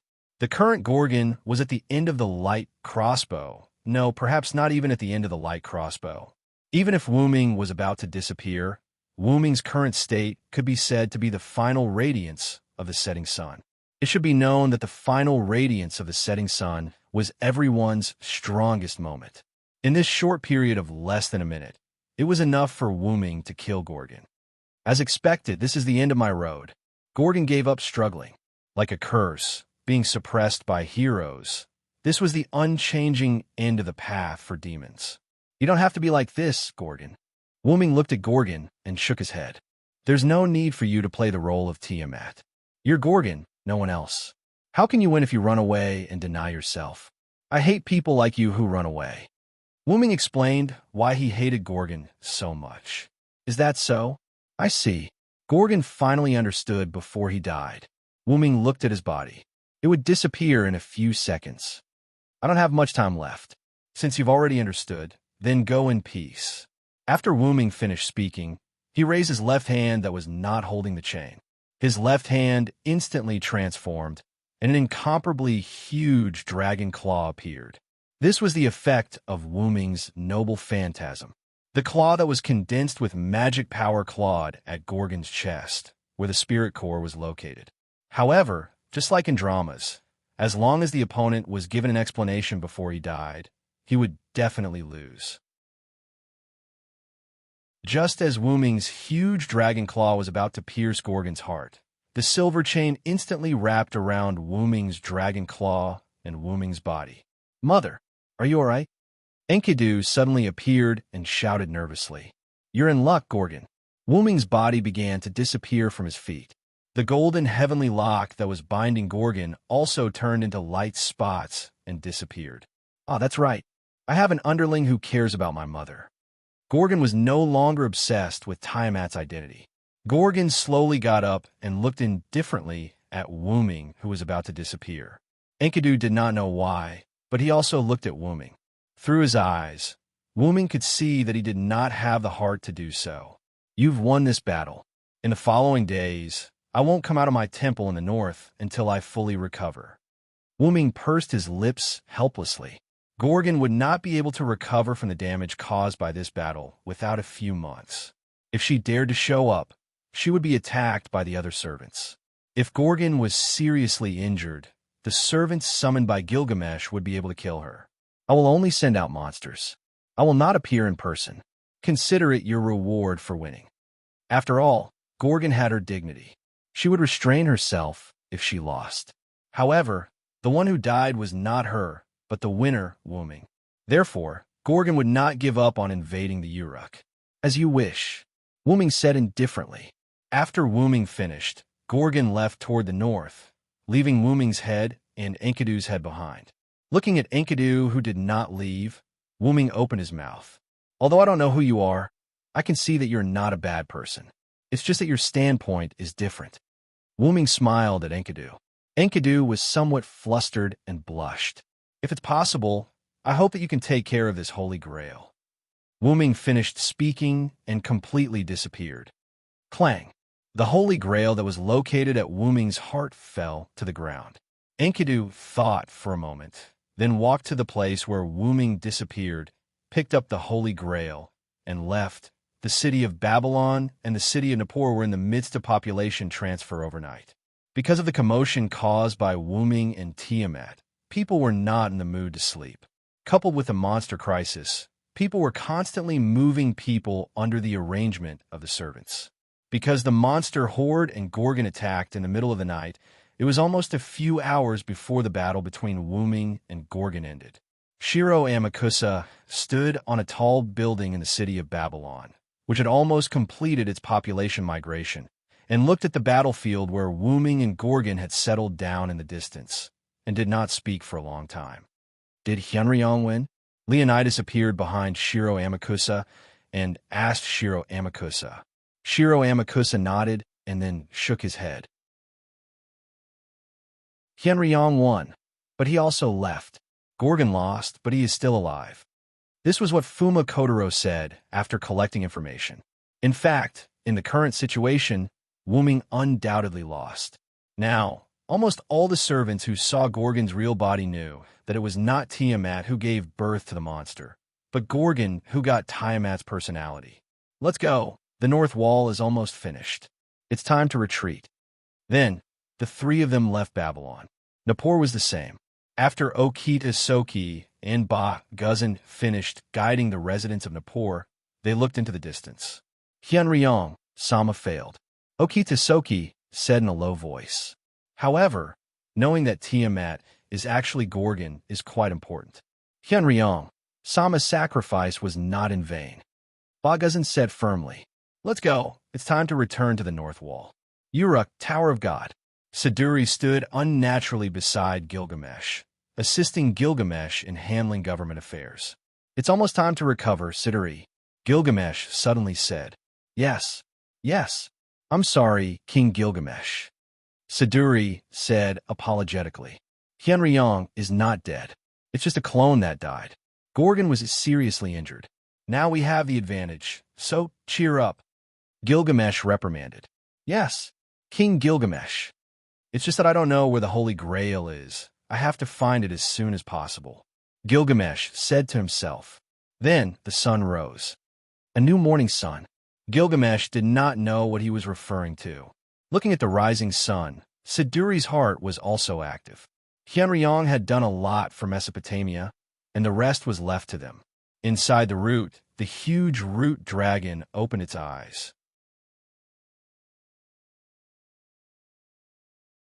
Chapter 410. Within the root, Wuming opened his eyes. I forgot about the variable using Enkidu's body. The Heaven Lock is very effective against me. After all, Wuming's Rider-class clone had extremely high divinity. Even if he had used brute force to break free, Wuming's spirit base would have been destroyed. I'm sorry, Lord Wuming, I didn't help. Enkidu's voice sounded. Wuming looked at the chain on his arm. Of course not, little Enkidu. Didn't you win effortlessly against the Quetzalcoatl? As for the end, you were focused on restraining Gorgon, so it's understandable that you didn't notice the other Heaven Lock coming. After all, an injured beast was the scariest. It was hard to guarantee that Gorgon wouldn't recover before death. That was why Enkidu had used all his strength to restrain Gorgon and didn't use another chain to deal with the other Heaven Lock. Also, we've done enough. Let's leave the rest to Gil and the others. Don't forget that Tachika and the others are also working hard.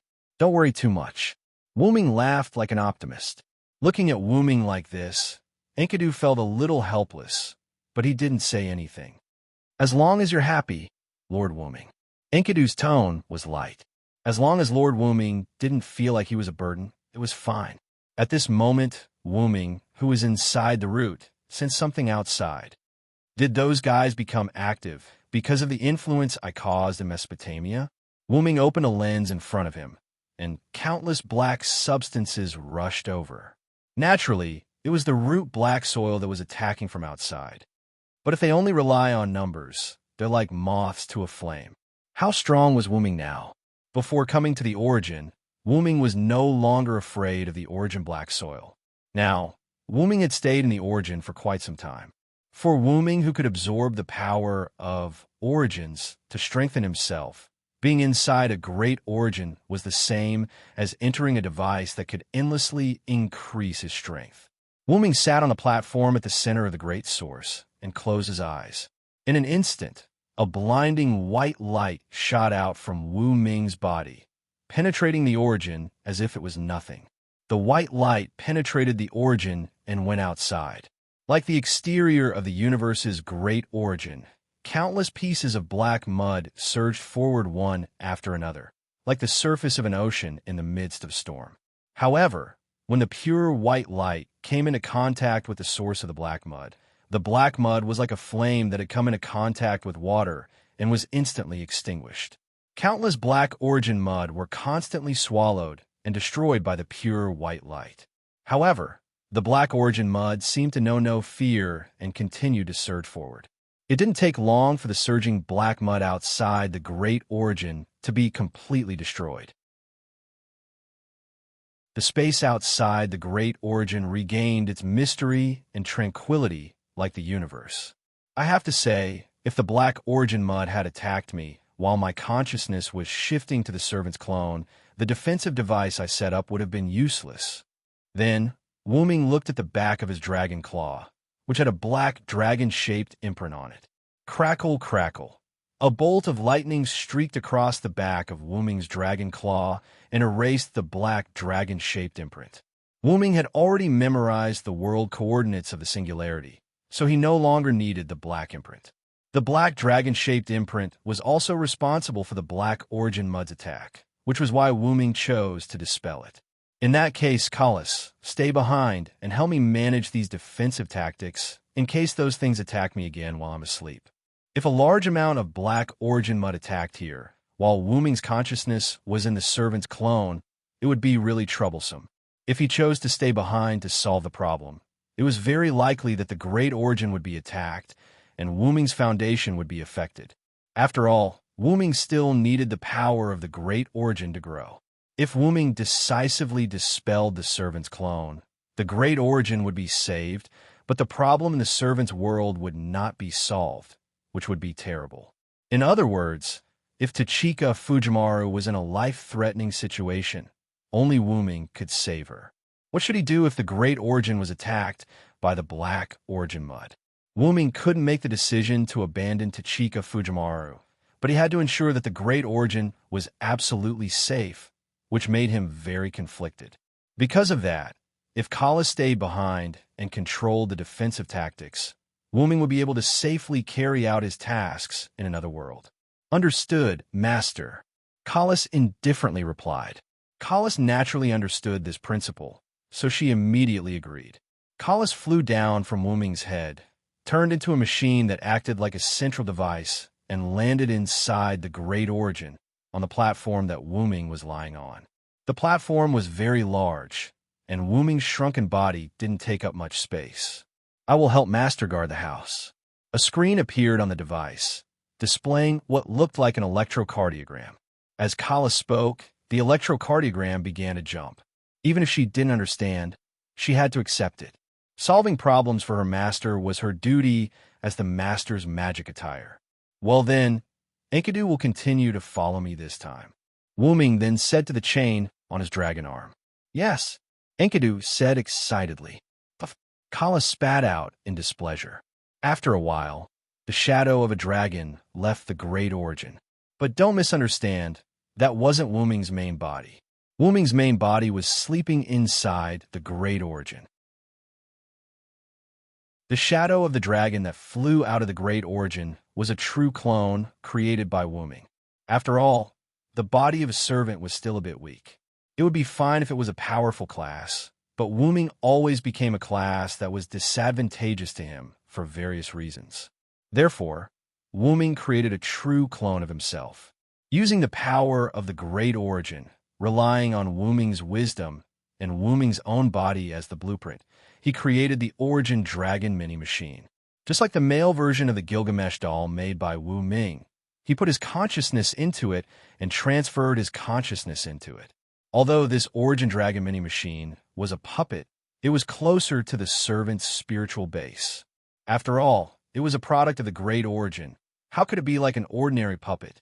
That was why Wuming completely put his consciousness into it. This Origin Dragon mini-machine had all the abilities of Wuming's main body. However, whether it was the Sword of Salvation, the 12 incarnations, or the Origin Dragon's characteristics, this body could use them all. However, no matter what ability it was, its power was reduced a lot, but it was still better than a simple servant's body. Wuming was going to use this body to go to the singularity where Tachika and the others were now, and help them break through all the singularities as soon as possible. After all, this was a disaster that endangered Ilya world, and it was better to solve it as soon as possible. Wuming came to the long-lost space-time tunnel and controlled his body to wander inside. Just as Wuming was about to enter the singularity where Tachika was, Wuming heard a voice. God-sama, if there's a God-sama among humans, why didn't he show up to save us? This sentence contained many emotions: hatred, hope, numbness. Wuming was attracted by these emotions, stopped moving, and thought, is this the strong longing of other worlds received by my body? Wuming thought for a while, then gave up entering Tachika's world, and turned to the place where the voice came from. Interesting. Hating the gods, yet hoping for the gods? What kind of world is this? Let me take a look. Wuming opened the space-time portal of that world and went in.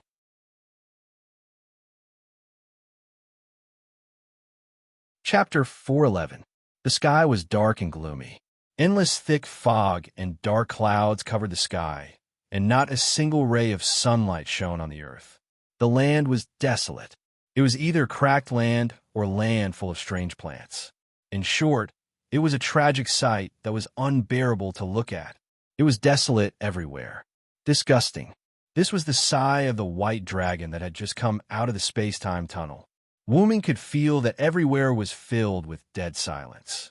The land had lost its vitality.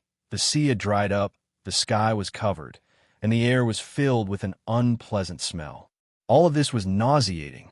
Wuming flew in the sky, looking at the world that looked like the end of the world, and fell into deep thought. Wuming did not need to visually estimate. Through the attributes of the atmosphere and the current state of the earth, Wuming could tell that the entire world was probably covered in dark clouds and smoke. No wonder there was such a sad sigh. It would be strange not to be sad living in such a world. Wuming shook his head. I'm afraid it's an unknown world. I'd better use some concealment tactics on myself first. With these thoughts, Wuming mobilized magic power, and then he found that there was no magic power in this world, but there was another kind of energy. Not magic power? This is really interesting. Wuming laughed. The worlds that Wuming had been to before were all worlds with magic power, but this world did not have magic power, but another special power, which attracted Wuming's attention. However, this is not difficult for me. Several tactics appeared and covered Wuming's body. The tactic that blocked detection was successfully used by Wuming. Then, Wuming looked around, found a place to land, and flew over. Boom! In a natural cave, a ball of white flame burst out from inside. Plop! A huge corpse that looked like a multi-legged centipede fell to the ground, then turned into dust and collapsed. Really? Why is there danger everywhere?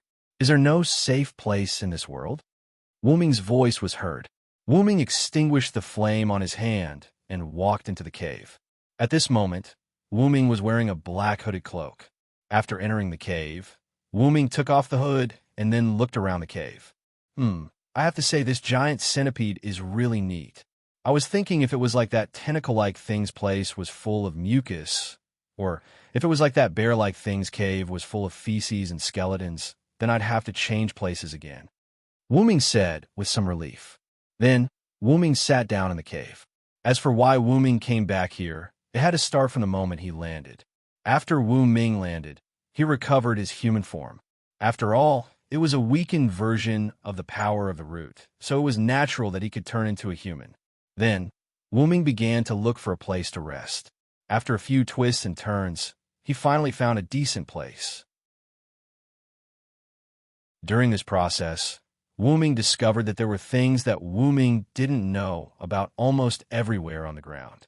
Poisonous flowers, black dust that could corrode flesh, an atmosphere that made it difficult for living creatures to survive, and various monsters. At the thought of those things, Wuming had a headache. If humans can survive here, we'll be thankful to the heavens and earth. As for why Wuming could use magic in this world without magic. After all, Wuming was a dragon of the root, a noble and mysterious existence born from the root. And all worlds were born from the root, so it wasn't hard to understand why Wu-Ming could use the energy of other worlds. This power is quite interesting. As he said that, Wu-Ming extended a finger. Specks of golden light appeared on Wu-Ming's hand and slowly condensed into a ball of light. Wu-Ming controlled the ball of light to move and then return to his finger. Energy with life. How interesting. Wu-Ming dispelled the ball of light, and the ball of light turned into energy and dissipated in the air. As the name implied, these energies had life, but they wouldn't die. After these energies were used up, they would come to the atmosphere and become part of the atmosphere's energy. Let's not talk about that for now. In such an environment, can humans really survive? Wu-Ming sighed. After all, the environment of this world was a little too harsh. However, regarding whether or not there were humans, Wu-Ming only expressed his opinion with a sigh. There must be humans alive. Putting aside the fact that Wu-Ming was attracted by a certain human's words, humans weren't creatures that would perish easily. But if that's all, how could humans be forced to this point? Wu-Ming said, somewhat puzzled. If it was really only the threat that Wu-Ming saw just now, then with the wisdom of humans, Wu-Ming didn't believe that they couldn't deal with it. And at that moment, there was a roar. Boom, boom. The cave Wu-Ming was in was directly buried, and Wu-Ming was buried alive. Outside, a huge dragon was flying, facing off against a group of beings that looked like robots. The robots that looked like humans flew in the sky as if they were on standby, waiting for the dragon to attack. Roar. The dragon roared at the group of beings that looked like robots, and then a dragon's breath condensed in its mouth. Boom! The dragon's breath exploded at the robots, making a huge roar. That's right. It seemed like this was the culprit that caused the cave to collapse and bury Wu-Ming. The powerful dragon's breath shot at the group of flying robots. No matter how one looked at it, these robots couldn't possibly withstand it. However, these robots moved. A circular magical formation was cast by many robots, blocking in front of these robots. Then, the dragon's breath sprayed on this translucent magical formation.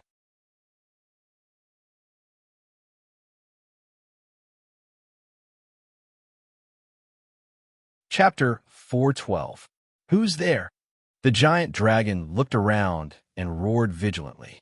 The robots that were ready to attack also stopped moving and waited while scanning the surroundings. Just a traveler, don't worry about it. A voice suddenly came from the middle of the dragon and robots, and Wu-Ming's figure appeared there. What? When did you appear? I didn't even notice you. The giant dragon said in surprise. In his perception, the place where Wu-Ming was located did not have the slightest energy fluctuation. It was like a mass of air. This was the effect of Wu-Ming's shielding technique. Not only was there the magic of Yggdrasil, World Tree, but there was also the magic of Loon Magic. The auxiliary magic of Yggdrasil, World Tree, was quite powerful. Without special skills or tools, it was impossible to detect it. Although the robots didn't look surprised, judging from the weapons they raised, these robots were also very vigilant. Scanning. There is no information about this person in the database. Unable to determine his race. Temporarily determined to be an unknown species. Current status unknown. Suspected to be hostile. The robot leader said in a cold tone. Forget about this group of Kikai species. Which race are you from? Do you want to poke your nose into my business? The giant dragon said in a rather irritable tone. Because it could not see the details of the enemy, it was even more irritable since it was already released from prison. Even the robots with the database could not find out Wu-Ming's identity, let alone this giant dragon. Is this world divided into forces by race? The two sides are called dragon and Kikai species. Wu-Ming looked at the giant dragon, then looked at the robots. Through the information exchange between the two sides, Wu-Ming also understood their race. The giant dragon was the dragon, and the robots were called Kikai species. It was a very appropriate and simple name. Do you think I wanted to? I was obediently waiting in the cave over there. You guys buried me with an explosion, so I had no choice but to come. Wu-Ming pointed at the cave that had turned into a pile of rubble and said helplessly, Speaking of which, I need some information. I wonder who can provide it to me. Just treat it as an apology. Wuming maintained his smile as he looked at the giant dragon and Kikai, waiting for their reply. This group has no reason to provide you with information. This group refuses, said the leader of the mechas. Even so, the group of mechas didn't make any other moves. They only maintained their defensive stance. However, for these Kikai species, as long as they didn't attack them, they wouldn't retaliate. However, to the arrogant and hot-tempered dragon elite, the colossal dragon elite, who thought highly of themselves and had a hand over information just because they provoked them, the colossal dragon elite thought, "Who are you? Do you want to die? If you want information, you'll have to survive my attacks first," roared the colossal dragon. Then it opened its mouth, and countless energy that was different from magic power gathered in it. Then it shot it at Wuming. The scorching dragon's breath was shot at Wuming. The surrounding air had begun to distort due to the high temperature. Perhaps even steel would be melted by the dragon's breath. To be able to defend and reflect this attack, it seems that these Kikai species are not to be trifled with. Wuming looked at the Kikai species that didn't move and thought in his heart. Then, Wuming looked at the attack that was coming at him. However, in the face of such a powerful attack, Wuming didn't do anything. Boom! There was a big explosion at Wuming's position, because the speed of this attack was really to Wuming. Too slow. Wuming's voice came from behind the colossal dragon. What? How is that possible? The colossal dragon was in disbelief. Although the Kikai species' faces didn't change much, their eyes that were constantly producing data also exposed their inner situation. This was the effect caused by Wuming using the Phoenix incarnation that was activated in an instant to teleport. However, because the body wasn't the original body, the duration of the Phoenix incarnation was reduced to 1 second. However, 1 second was enough for Wuming. Then it's my turn. Wuming smiled slightly and then began to chant. Seeing Wuming chanting, the colossal dragon was very disdainful. For the dragon spirit race that had extremely high magic resistance, if it wasn't the forest spirit race that was best at using magic, there was no need to pay attention to other people's magic. But I am the strongest and the one who holds all victory in my hands. No matter if it's a human or a devil, I will defeat any enemy that stands in my way. Seeing Wuming, who was just chanting, the colossal dragon felt a sense of crisis. It can cause me harm. And when Wuming finished chanting, the colossal dragon felt that something was wrong. I must stop him. The colossal dragon's inner alarm bell rang. When Wuming was chanting, the colossal dragon attacked. Die! The colossal dragon roared and turned around to wave its giant claws at Wuming. For the dragon spirit race that had extremely high physical fitness, in addition to using magic, its physical strength was also super strong. Except for a few races, almost no one of the races could take a claw from the dragon spirit race. However, when the dragon spirit race swung its claws at Wuming, Wuming raised his fist that was quite young for the colossal dragon. However, it was this hand that gave the colossal dragon an even more incomparably dangerous feeling. Because this body was weakened, Wuming was prepared to add a strengthening spell. You have shining yellow. Well, forget it. It will be troublesome if I accidentally killed you. However, after thinking for a while, Wuming stopped the strengthening spell. Just like Wuming said, it would be troublesome if he killed it directly. Wuming still needed information. Wuming's words naturally reached the colossal dragon's ears, but this made the colossal dragon even angrier. The colossal dragon swung its claws even faster. Then, the colossal dragon's claws collided with Wuming's fist. Generally speaking, when a huge figure that was hundreds of meters tall faced a weakling that was less than 2 meters tall, the weaker side would lose. However, Wuming wasn't a weakling, but a super strong one. Boom! The colossal dragon that collided with Wuming's fist was slammed into the ground, leaving a dragon-shaped groove on the ground full of gravel. How is this possible? The colossal dragon that fell into the groove of the ground, its bones were broken, some were even shattered, and it was almost unable to move. It said slowly in an unbelievable tone. Then the colossal dragon fainted. The unknown new species has a few powerful brute force. It is not recommended to face it head-on. Temporarily retreat. The leader of the mech armors analyzed and said. Then, a diamond-shaped space opened behind these mech armors, and the mech armors began to retreat. Did I say you can go again?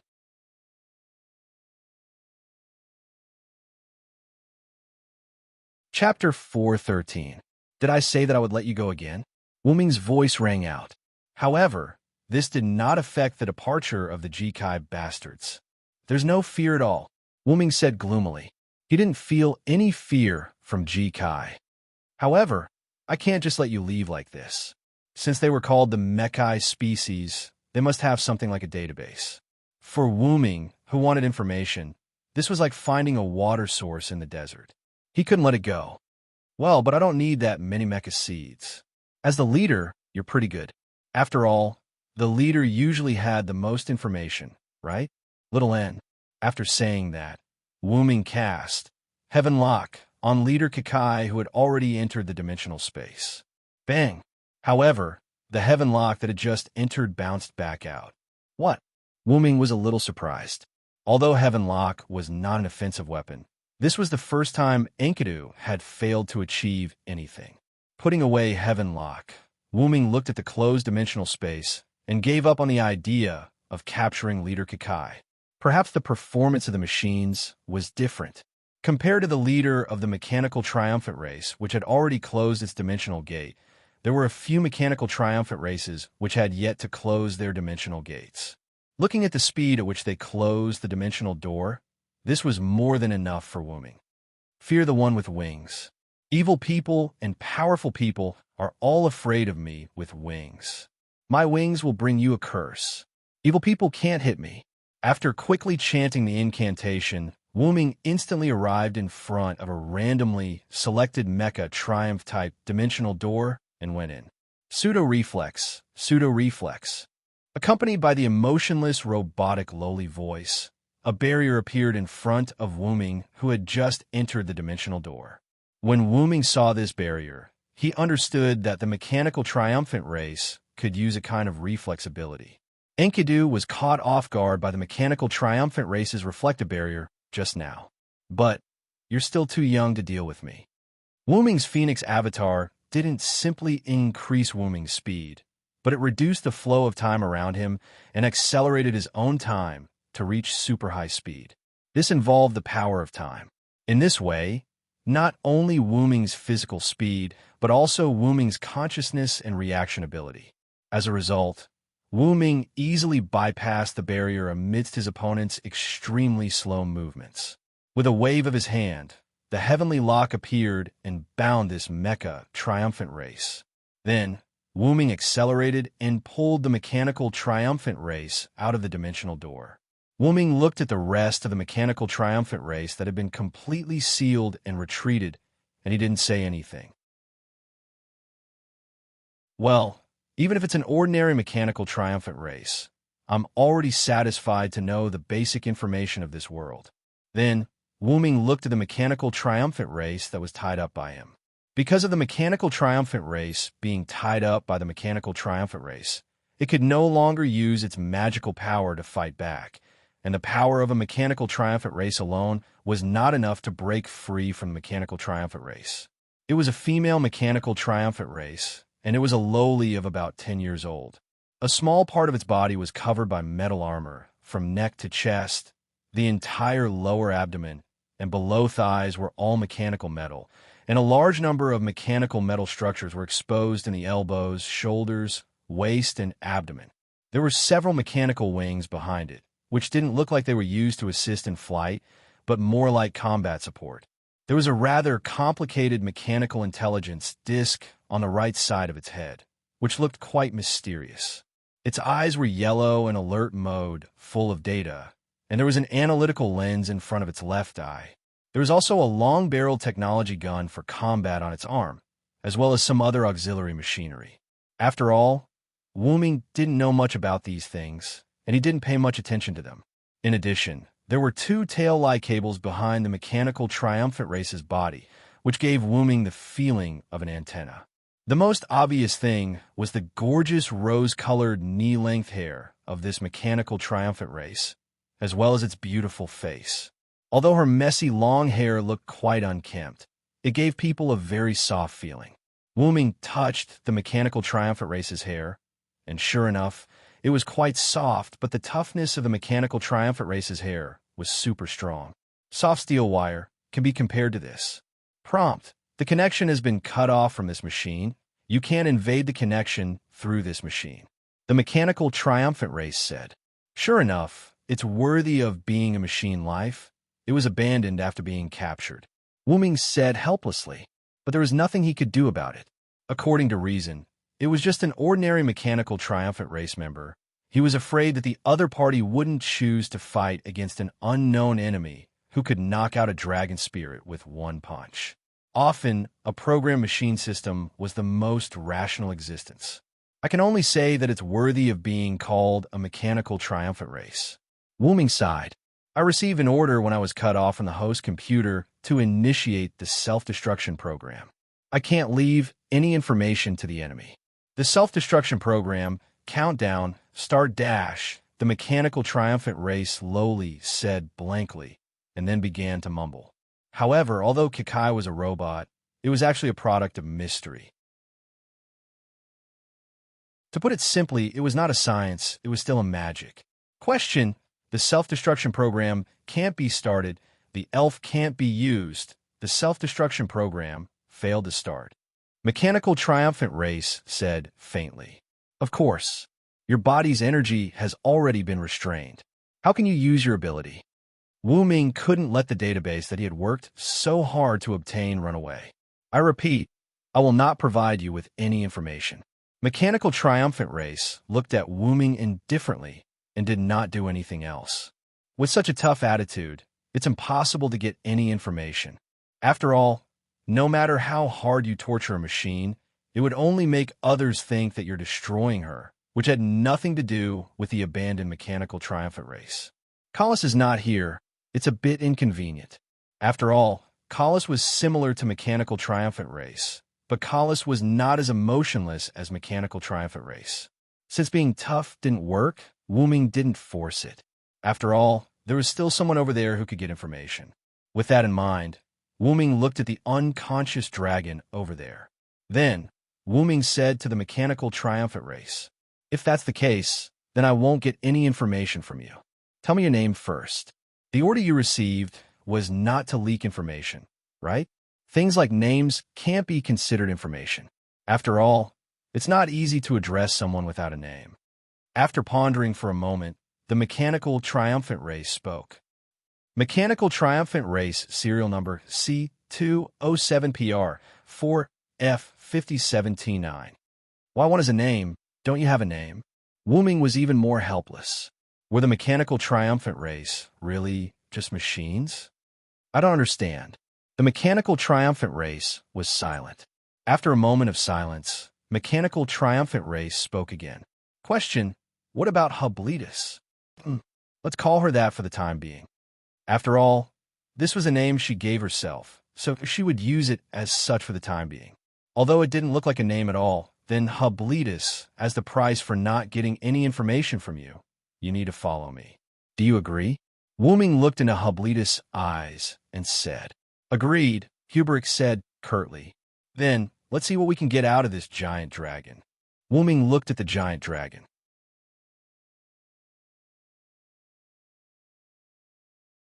Chapter 414. After that, Wuming gently woke up the dragon that was unable to move due to the broken bones in its body. Later, under the dragon's horrified expression, Wuming successfully gently extracted a lot of information. This world was called Disbode. It was a world where gods existed. These gods were called Old Deus. The energy of this world was not magic, but a kind of energy called spirit. That's right, it was the energy with life on Wuming's finger. Phantasma, created by God. There were all kinds of phantasma, so there was no uniform appearance. Dragonia, created by God, had the appearance of a dragon. It had extremely high magic ability and magic resistance, and its physical fitness was also extremely strong. It could also use its past and future power in the present. It could be said to be an extremely powerful race. Gigant, created by the gods. As the name suggested, the giants were extremely tall and had extremely strong physical attributes. They were a powerful race that could compete with the dragon goblins. They had always been on good terms with the goblins. The Skywings, flugel, were god-killing weapons created by God. They had extremely powerful strength that could kill god species. They looked like a group of humans with wings and had extremely long lifespans. They were currently living in the city formed by the fantasy breed of Bonnyheim. They had built a city in the sky called a Bonnyheim. In addition, they were also a race with a strong thirst for knowledge. Because of this thirst for knowledge, they would collect all kinds of books. They once emptied all the books in the capital of forest elves. When it came to Skywing, they had to talk about the god who created them, the god of war Artesius. According to what Wu Ming learned from the dragon spirit seed, the god spirit seed Arthas was the most powerful god spirit among all the gods. According to gossip, these Skywing were actually created by Artesius to kill him, so he felt that he was too strong and no one could defeat him. So he created god of war Artesius to fight him. Wu Ming was quite interested in this god of war. The forest elves were created by the gods and created a large variety of magic. Their characteristic was their long ears. In terms of magic attainment, they could be said to be the strongest existence among all species. Goblins were created by the gods. They had dark skin and looked like the dwarves in the myths who forged weapons for the gods. Although their magical attainments were not as good as the forest goblins, they were not to be underestimated. Strictly speaking, the goblins' magical attainments were in the aspect of manufacturing. They were able to create magical tools and weapons. It was said that the goblins had even created a magic airship. The fairy race was created by God and could be said to be in existence similar to the forest elves. They had an extremely good relationship with the forest elves and were allies. Ex Machina, created by God, usually acted in groups. The Ex Machina were basically linked together, existing in the form of the internet. The Mechai species had super advanced calculation abilities. Through the Mechai species equipment and their own abilities, refracting the dragon breath of the dragon elite species was a piece of cake. Other than that, as long as they had been attacked once or seen a strategy, it would no longer be useful. Moreover, they could design the same weapon. In theory, they could be infinitely powerful. It was simply a bug. However, they could be said to be a group of people who would not attack others unless they were attacked. As long as no one provoked them, they would not provoke others for no reason. God knows what that dragon elite species did to provoke the Mechai species. The Demonia race was created by God. In simple terms, they were some demons that lived on the earth. The giant centipede that Wu Ming encountered before belonged to the Demonia race. Speaking of which, the god who created this race was really disgusting. Wu Ming thought of those tentacles and mucus again. The damper race was created by God. In simple terms, they were life forms similar to vampires. They could not live without sucking blood. Lunamana, a race created by God on the huge red moon. By the way, there were 2 moons in this world, and they existed both day and night. Rather than calling them moons, it would be more accurate to call them satellites that were extremely close to this planet and moved in the same orbit. The Wer-Beast race was created by God. They were basically beast men. They did not have elves in their body, and they could not use magic, but they had physical abilities that surpassed the limit. The Serene race was created by God. They could only live in the water and could not go ashore. They looked like mermaids. Because all of them were women, they needed men from other races to help them produce offspring. Because the Serene race had rich water essence in their body, a kind of elves, they had the ability to attract other elves, and having water essence in their body was equivalent to having a natural charm skill, so it was quite helpful for the Serene race to reproduce. In addition to these races, there was also a kind of intellectual creature, human beings. Human beings were not created by God. Not only did they not have elves in their body, they could not use magic, and they did not have excellent physical fitness like the orc race. It could be said that human beings were the weakest intellectual creatures. Therefore, human beings were not called human race by other races. They were simply called human beings. But that was not a big deal. Even if they were weak, they could still survive in this big family of many races. Just like in a fairy tale, the world created God, and God created various races, which made the world more colorful. It was originally like this. The gods and the various races they created lived peacefully in the world.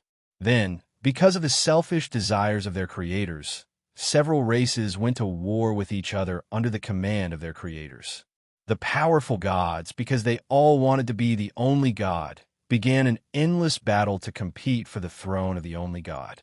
According to the dragon spirit, the war that affected the world has lasted for a year, and it was not very clear when it started. The races that went to war kept fighting, and the races that didn't want to go to war kept quiet. But according to the dragon spirit, those races that didn't want to go to war were killed by other gods, so they didn't go to war. After all, the races went to war because of the order of their creators. However, it was good to have one less enemy, and other races didn't bother them. But only human beings, other races didn't pay attention to them. Even if they were affected, they wouldn't care. Even other races didn't regard human beings as a life form on the same level as themselves. Why was that? The dragon spirit said the reason. Because human beings were weak. Wu Ming also guessed that a race that was not created by God, had a short lifespan, had no elves in their body, couldn't use magic, had low physical fitness, and posed no threat. How could they be valued by other races? The weak had no right to speak. That was the cruelty of the world.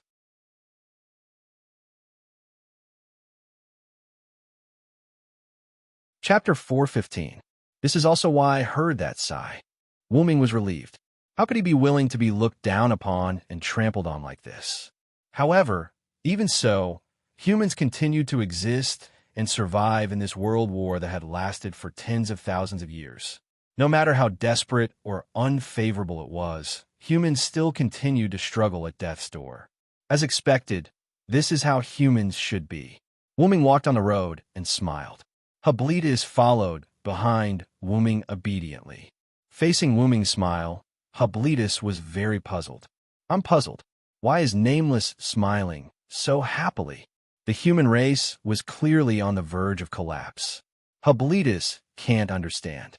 By the way, Habilitas asked Wu Ming for his name after he had a name, but we told him that he was just a nameless passerby and didn't need to remember. Therefore, Habilitas called Wu Ming Nameless. This made no difference to Wu Ming. After Wu Ming heard Habilitas' question, he stopped and turned around. But even so, humans continue to live. Don't underestimate humans too much, Habilitas. Maybe at some point, humans will do something unexpected. Habilitas tilted his head, still puzzled. Habilitas, I don't understand. Also, because Wu Ming had asked Hubrick to call himself by his name since he already had a name, he didn't need to call himself this machine anymore. Therefore, Hubrick changed this machine to Hubrick. However, Wu Ming simply patted her head in the face of such a Hubrick. You really don't understand now, but I'll think of a way to make you understand. Wu Ming smiled. Even if he couldn't get information from Habilitas, Wu Ming didn't let him go. Therefore, Wu Ming had a plan to let Keikai gain feelings. It was clearly a life created by God, but it had no feelings whether it was taken away or not. This was the only thing that made Wu Ming quite unhappy. Therefore, Wu Ming set two small goals. He wanted to save the humans of this world and let Keikai have feelings. Then, does this have anything to do with what Ben Hubrick is wearing? Hubrick pointed at the clothes he was wearing. Wu Ming took out a large hooded cloak that he had used for adventuring in the past from the Golden Ripples, modified it, and put it on Habilitas. By the way, Wu Ming was now wearing a hooded cloak that he once used for adventuring. Hubrick is a Keikai species. Hubrick doesn't need to wear clothes. He doesn't need to hide his identity when he's by John Doe's side. Why should he wear clothes? After saying that, Hubrick tugged at his clothes again. As everyone knew, because of the Keikai species' consciousness and their mechanical bodies, the Keikai species basically didn't wear clothes. The only cover they wore was the armor that they would only wear in battle.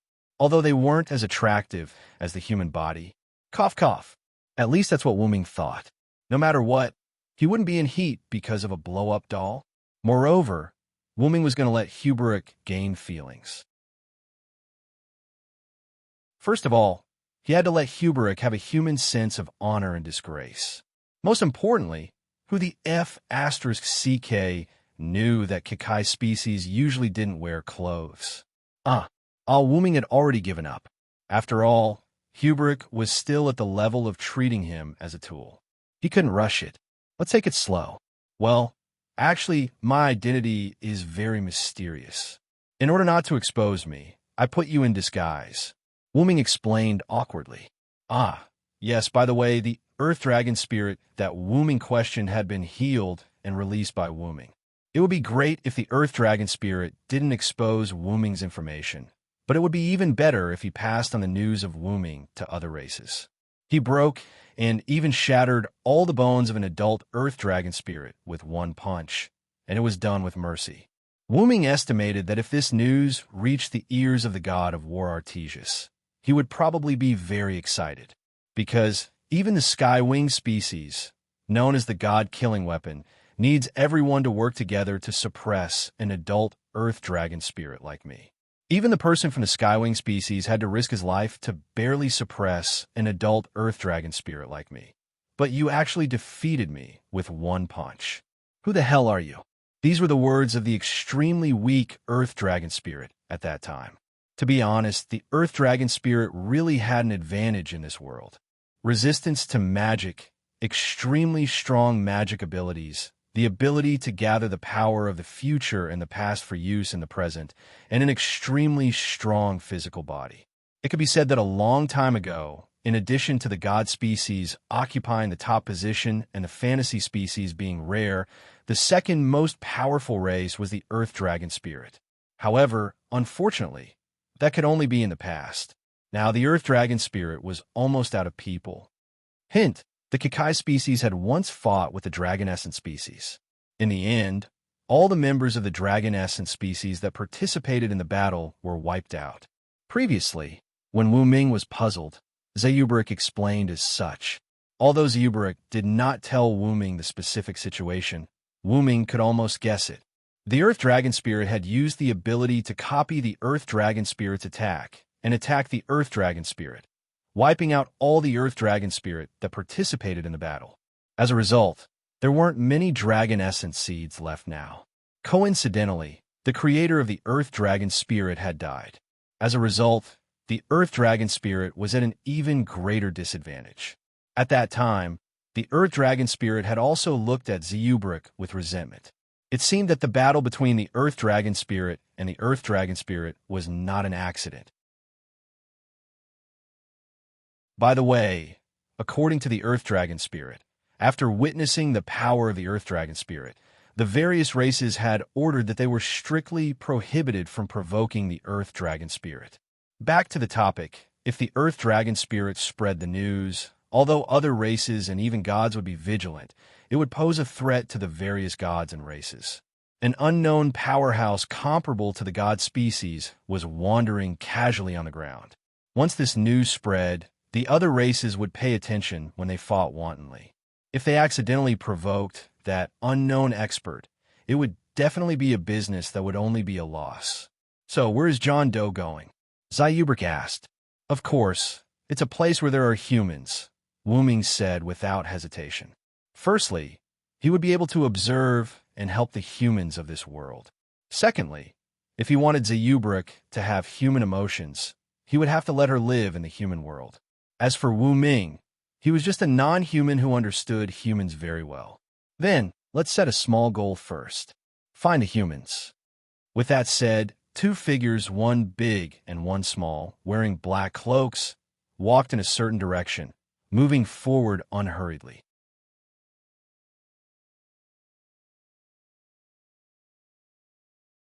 Chapter 416.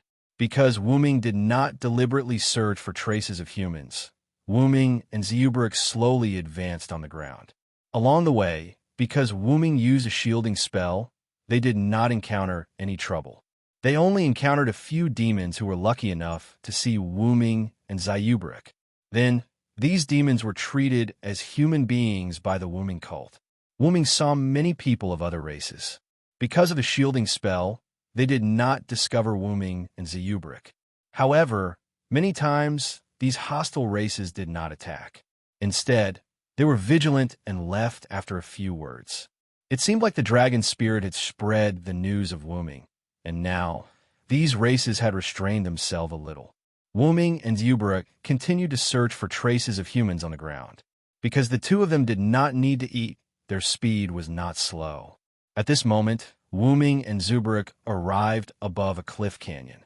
There are elven skeletons everywhere. Wuming sighed as he looked at the tiny, grayish-white objects floating in the sky like snow and the scene of the ground covered in snow. No wonder the ground was desolate. There were snowy mountains everywhere, and there were piles of skeletons that could destroy the bodies of creatures everywhere. It was not incomprehensible for the ground to be desolate. Moreover, these elven skeletons sometimes changed like the weather, like heavy snow and light snow. It was not surprising that the density of the skeletons would increase from time to time. Hint: Zayubruk has the removal liquid to remove elven skeletons in his body. He is not afraid of these skeletons, Zayubruk said as he stood behind Wuming with his hood on. Well, I'm not afraid. Wuming shrugged. These skeletons were still 20,000 years away from corroding the scales of a dragon of origin. There are a lot of elven reactions below. What do you think it is, Zayubruk? Wuming asked with a smile, like a brother guessing a riddle for his sister. Hubruk's eyes changed, and data flowed through his eyes. Then Hubruk spoke. A goblin's magic airship that crashed, Hubruk said calmly. You're really unromantic. I didn't mean to ask you what's down there, Wuming said with a wry smile. Hubruk doesn't understand. Hubruk continued to tilt his head in confusion. Well, forget it. It's unrealistic to make you look like a human now. Wuming shrugged, then began to think about Zayubruk's words. A gnome's magic airship that crashed. Wuming stroked his chin, considering if he should go and take a look. Question: does John Doe want to go down and take a look? Hubruk said expressionlessly. Since it's a crashed magic airship, let's go down and take a look. After making the decision, Wuming and Hubruk came to the bottom of the canyon in their own ways. As soon as they reached the bottom of the canyon, they saw a huge bronze airship. However, it was a dilapidated magic airship that was half destroyed. It looked like it had been there for some time. Visually, this airship was hundreds of meters long. It had to be said that the goblins were really interesting to be able to create such a huge aircraft. Wuming sized up this place and felt the increasingly rich elven bones. Wuming spoke. Let's go in first. After all, even if the elven bones couldn't cause harm to the two of them, no one would like to stay under threat. When it was drizzling, even if it didn't affect them much, who wouldn't want to use an umbrella if they had one? Of course, except for those who like to get wet. Then, Hubruk nodded faintly and followed Wuming in. But did something occupy this place after the magic airship crashed? It's treating this place as its own nest. Wuming felt that there was a biological reaction inside the stronghold. There was no doubt that there was some creature in this airship. However, with Wuming's strength, there was no need to be afraid of those things unless the divine seed came. At this moment, Wuming stopped. Someone is coming, Wuming said. That's right. In Wuming's perception, there were 3 humans. Hubruk, you can use optical camouflage, right? Wuming asked. After all, this was a necessary ability for a robot. Confused? Optical camouflage? Hubruk tilted his head and said doubtfully. That's the way, Wuming said and cast an invisibility spell on himself. Wuming's entire person disappeared. Understood pseudo-reflex, Hubruk said and activated a device on his body. Then, Hubruk also disappeared. Refracted the light through a reflective mirror? Wuming nodded. However, compared to Wuming's concealment, Hubruk's position still had the elf. Simply put, it was the magic residue. Sure enough, simply refracting the light in this magical world is still a bit insufficient. With that said, Wuming waved his hand and eliminated Hubrick's residual elf reaction. Stay aside, don't make any movements, and don't make any noise, Wuming said. Although Wuming couldn't see Hubrick's face, Hubrick's voice came. Understood. Then, the scene fell into silence. After a few minutes, 3 silhouettes quietly sneaked over from afar. Wuming had a good look at their appearances. They were wearing gray and brown hooded cloaks, scarves that served as masks, large goggles, tattered pants, and brown boots. It could be said that there was not a single part of their bodies that was exposed to the outside world. Their clothes looked quite shabby, but Wuming was sure that they were indeed human. The 3 of them leaned against the wall of the magic airship and squatted down. "How's the compass?" One of the rough voices came from one of them, and the person who spoke was an uncle. After hearing the middle-aged man's question, one of the 3 who seemed to be the leader stretched out his hand from under the cloak. Even the hand that was hidden under the cloak was covered with gloves. It seemed like he was fully armed. He was holding a compass disc in his hand. The needle on the disc was constantly spinning, and it looked like it was broken. Sure enough, the compass is no longer useful because of the black ash. The leader frowned.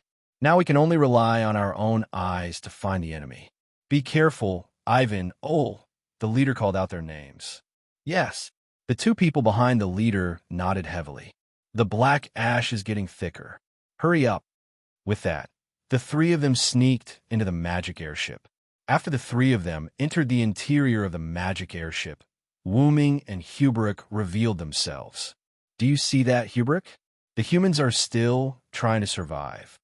Hubrick didn't answer Wuming, and it was unknown what he was thinking. "Let's go. There's a big guy here. Without us, I'm afraid they'll be at risk of being wiped out." Then, Wuming and Hubrick entered the magic airship and disappeared again.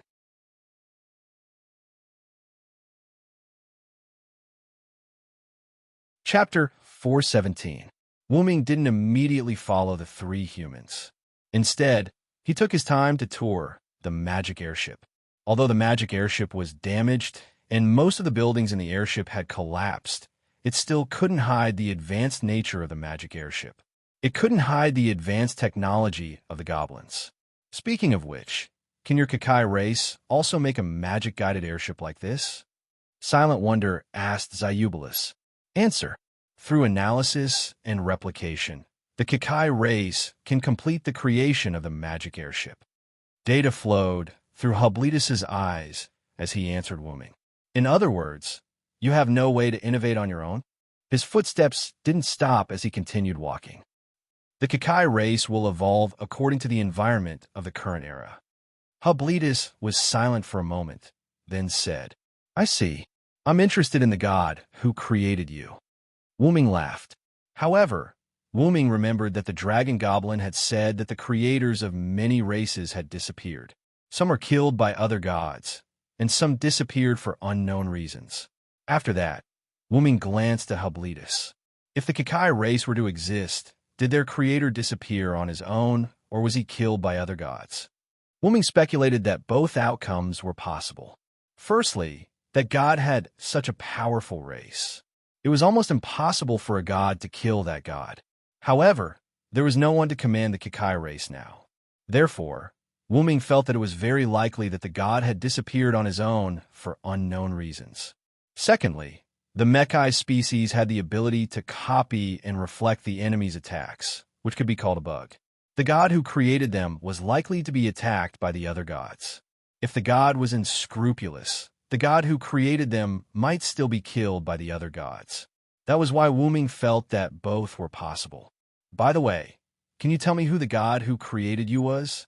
Wuming asked. Although it involved some intelligence issues, it was still unknown whether he could get Hublitus to speak. What if he succeeded?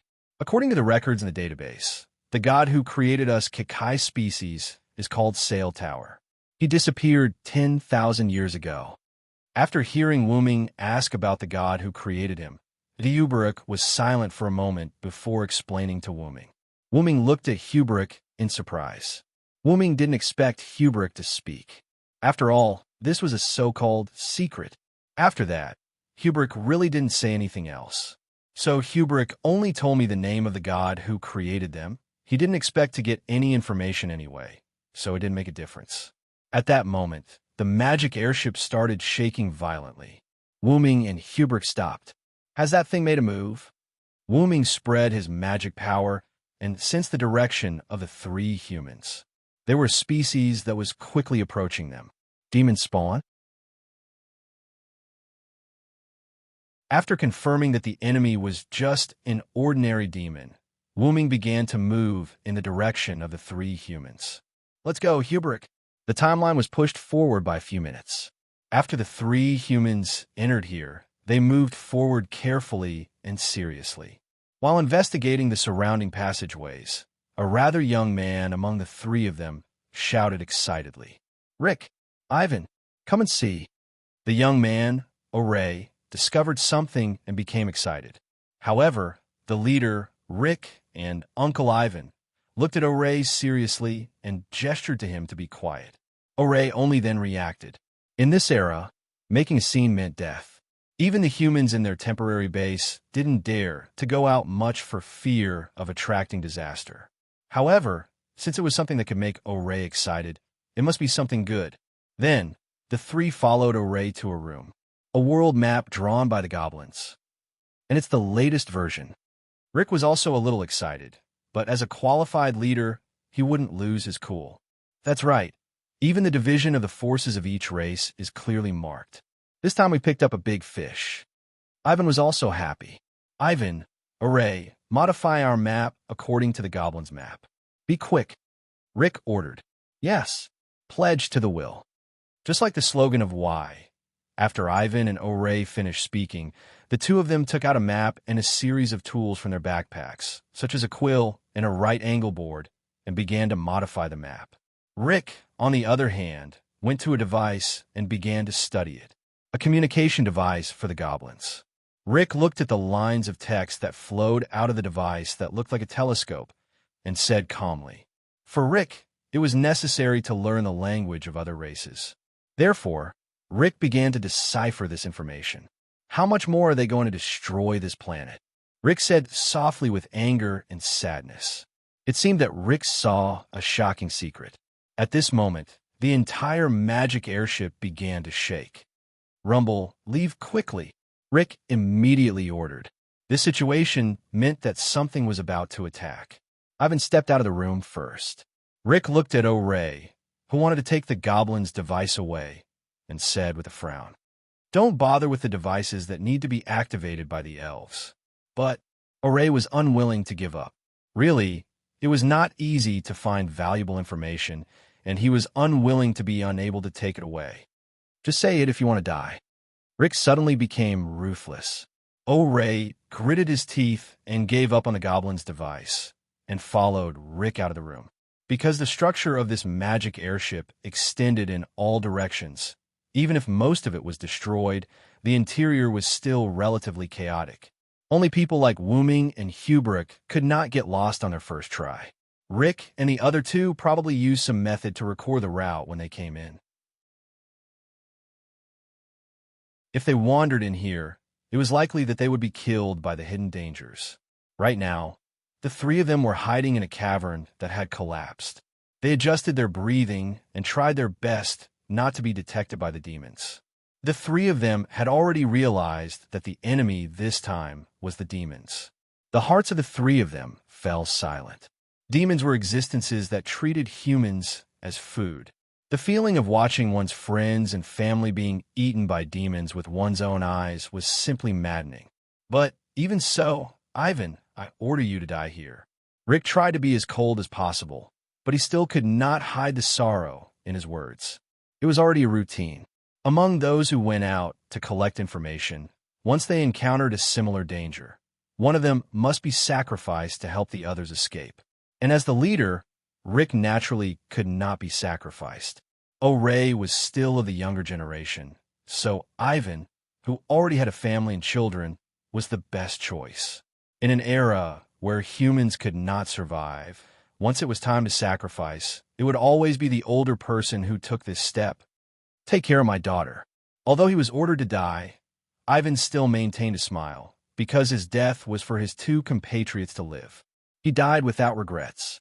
Ivan, Oray, who did not go out to collect information, said somewhat unwillingly. But he also knew that in this situation, only Ivan's death was the most beneficial. But in the end, Oray still closed his mouth, clenched his teeth, and looked at Ivan with grief and indignation. Uncle Ivan smiled at the two, and then rushed out. "Demons, come, your food is here," Ivan shouted, and ran toward the raw material room of the magic airship. From the beginning, they had already set the retreat route, including the route of the sacrifice. Ivan was ready to detonate the raw material room and die together with the demons. The tentacle-like demons did not know, and quickly wriggled in the gaps of the magic airship, crawling toward Ivan. And just as Ivan took out the detonation device, and Rick and Oray were about to take the opportunity to leave, a voice came. "What I hate the most is tentacles and mucus."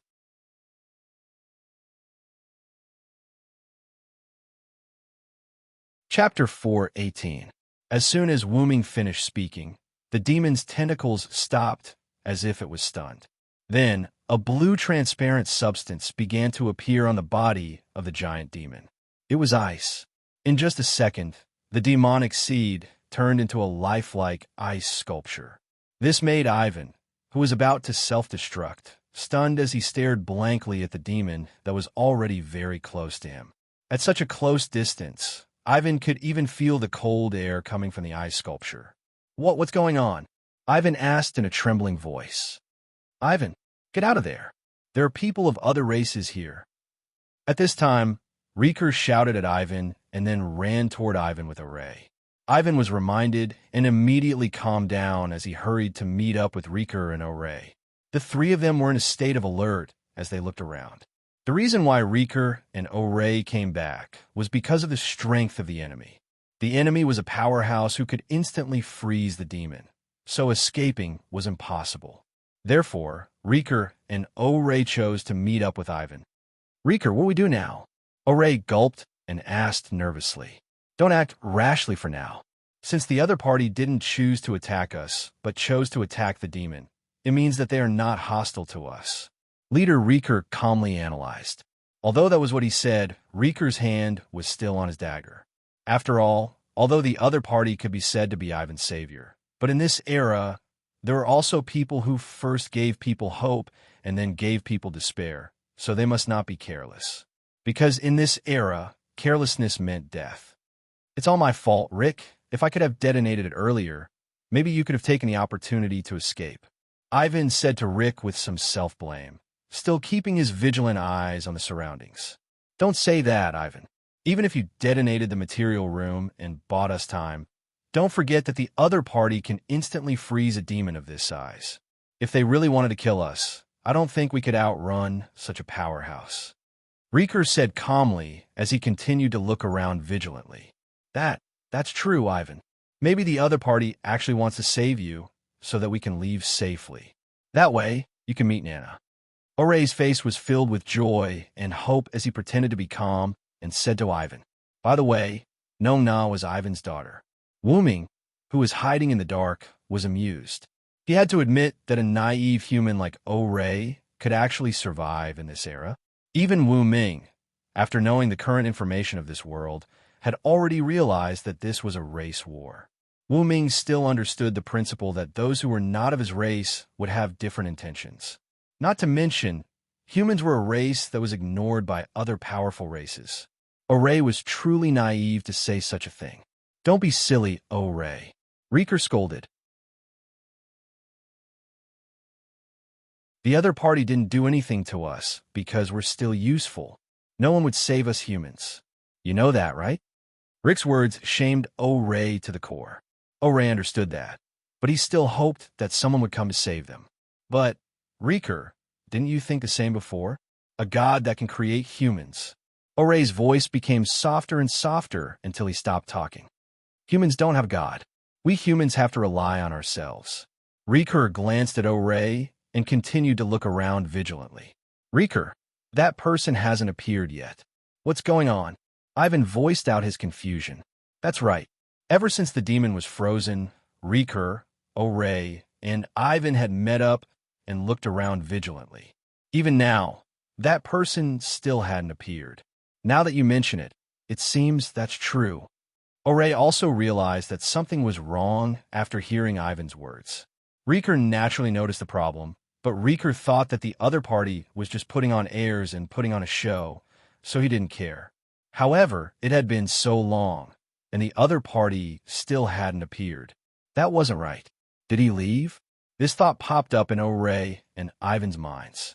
As the leader, Riker naturally understood what the two of them were thinking, so Riker, Ivan, and O'Ray had the same idea. But let's wait and see. We can't be careless. Although Riker was confused, he didn't believe that the other party would leave just like that. He continued to be in a stalemate. No race would play with humans so excessively. Other races that saw humans as ants and mice, although there were times when they played with humans, it was impossible for them to take so long. It was the same logic as how a person couldn't play with 3 insects that were smaller than ants for an entire day. No exceptions. Hiding in the dark, Huberich looked at Wuming in confusion. Question: why don't you go down and meet them? Faced with Huberich's question, Wuming, who was deep in thought, came back to his senses. Why don't I go down and meet them? I was going to meet them, but I've changed my mind now. The reason why Wuming said that was because Riker and the others were wary of non-humans. For a long time, the humans in this world had entered an unusually vigilant state because of their desire to survive. Listening to their conversation, it seemed that Riker was a leader-like figure. As a leader, Riker was more vigilant than ordinary humans. To put it simply, it was because humans had been oppressed and hurt for a long time, causing humans to be unusually nervous. As the leader of the entire race, Riker shouldered a heavy burden that others couldn't imagine. Therefore, Riker was more distrustful of other races than others and more vigilant. In that case, if I go up and say I'm here to help you, it will definitely have the opposite effect, Wuming said bluntly. I don't understand. Then what should Nameless do next? Kubrick asked. After thinking for a moment, Wuming looked at Riker and the other two with a smile on his face. Since the other party is so vigilant, then I'll be a god and play with them. Kubrick looked at Wuming's smile, tilted his head, and data flowed in his eyes. Nameless, my database shows that your current smile is called a bad taste. How? How can that be? Cough, cough. You still don't understand the heart. You'll understand the true meaning of this smile after you understand the heart. Yes, that's right. Kubrick nodded as if he understood. Next, it was time to show his acting skills.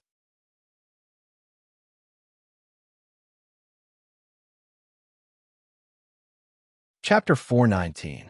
Just as Rick was wondering if the other party had really left, a voice came from the void.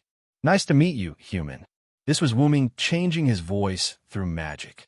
The entire space felt like it had fallen into a swamp, making the three of them feel quite heavy. The ancient and deep voice came into their ears. The three of them became even more alert. After hearing this voice, O'Ray and Ivan's body shook, which was a sign of excessive nervousness. Rick, on the other hand, was still in shock, looking around cautiously.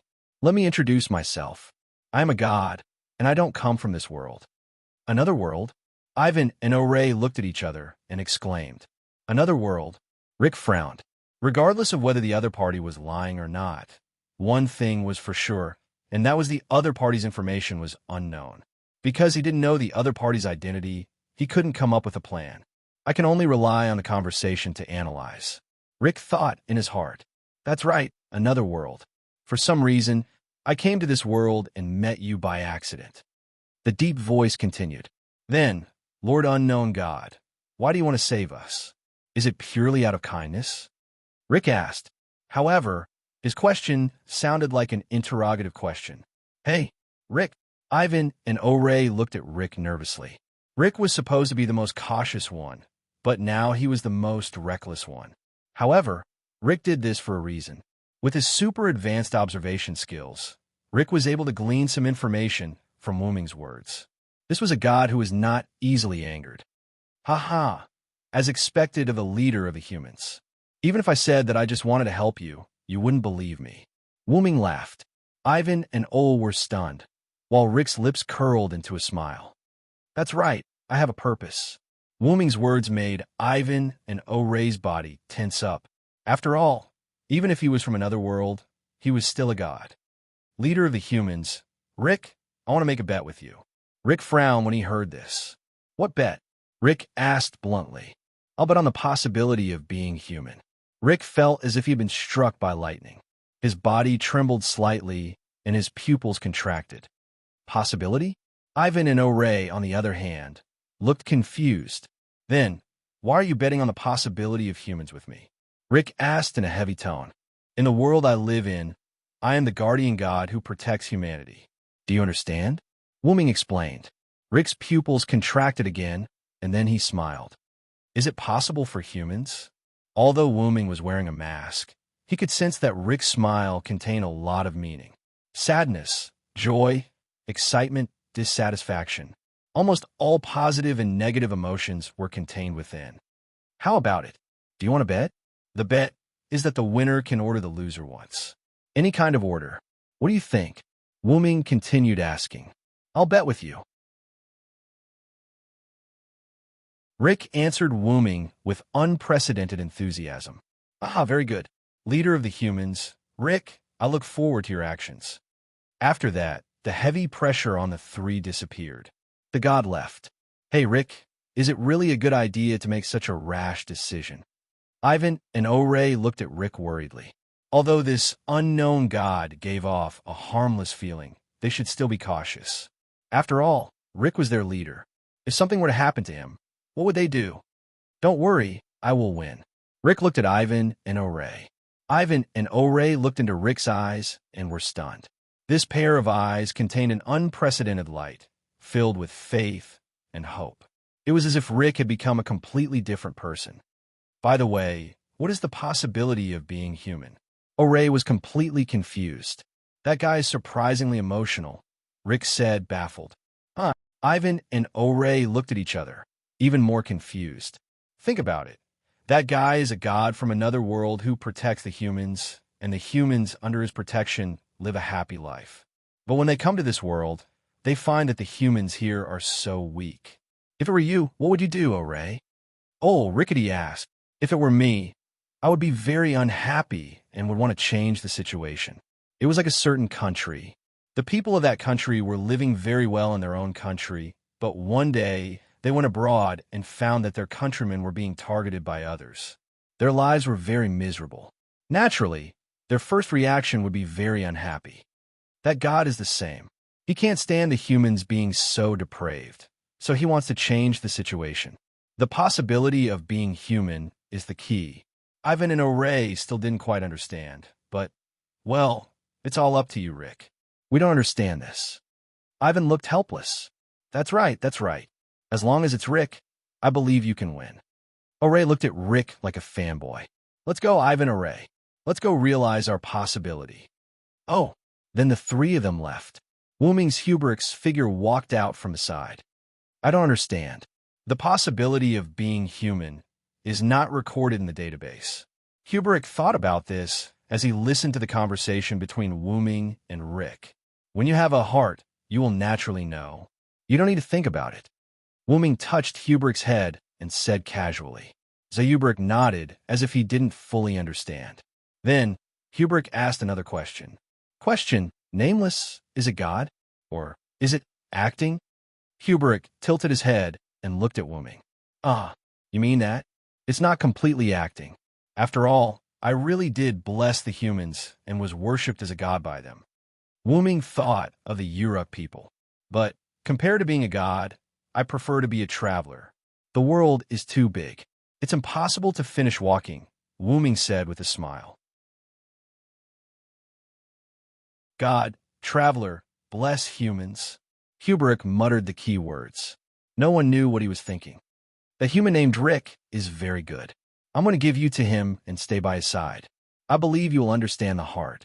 Hubrick nodded again, as if he understood. Then, Wuming looked outside. Outside, the elven skeleton continued to deepen. Three figures were moving quickly in a certain direction. The environment continued to deteriorate, but the possibility of being human was being excavated little by little. Do your best, humans.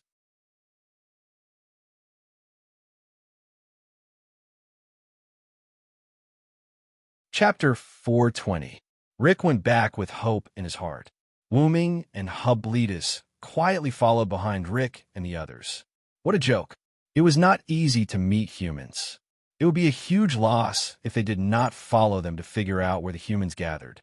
It had to be said that Rick and the others were really cautious. Wooming discovered that the place where he met Rick and the others was very far from their base. This was probably also for survival. If they were targeted by other races and needed to be sacrificed, they would not expose the hiding places of other humans. They came to a cave and watched Rick and the others walk in.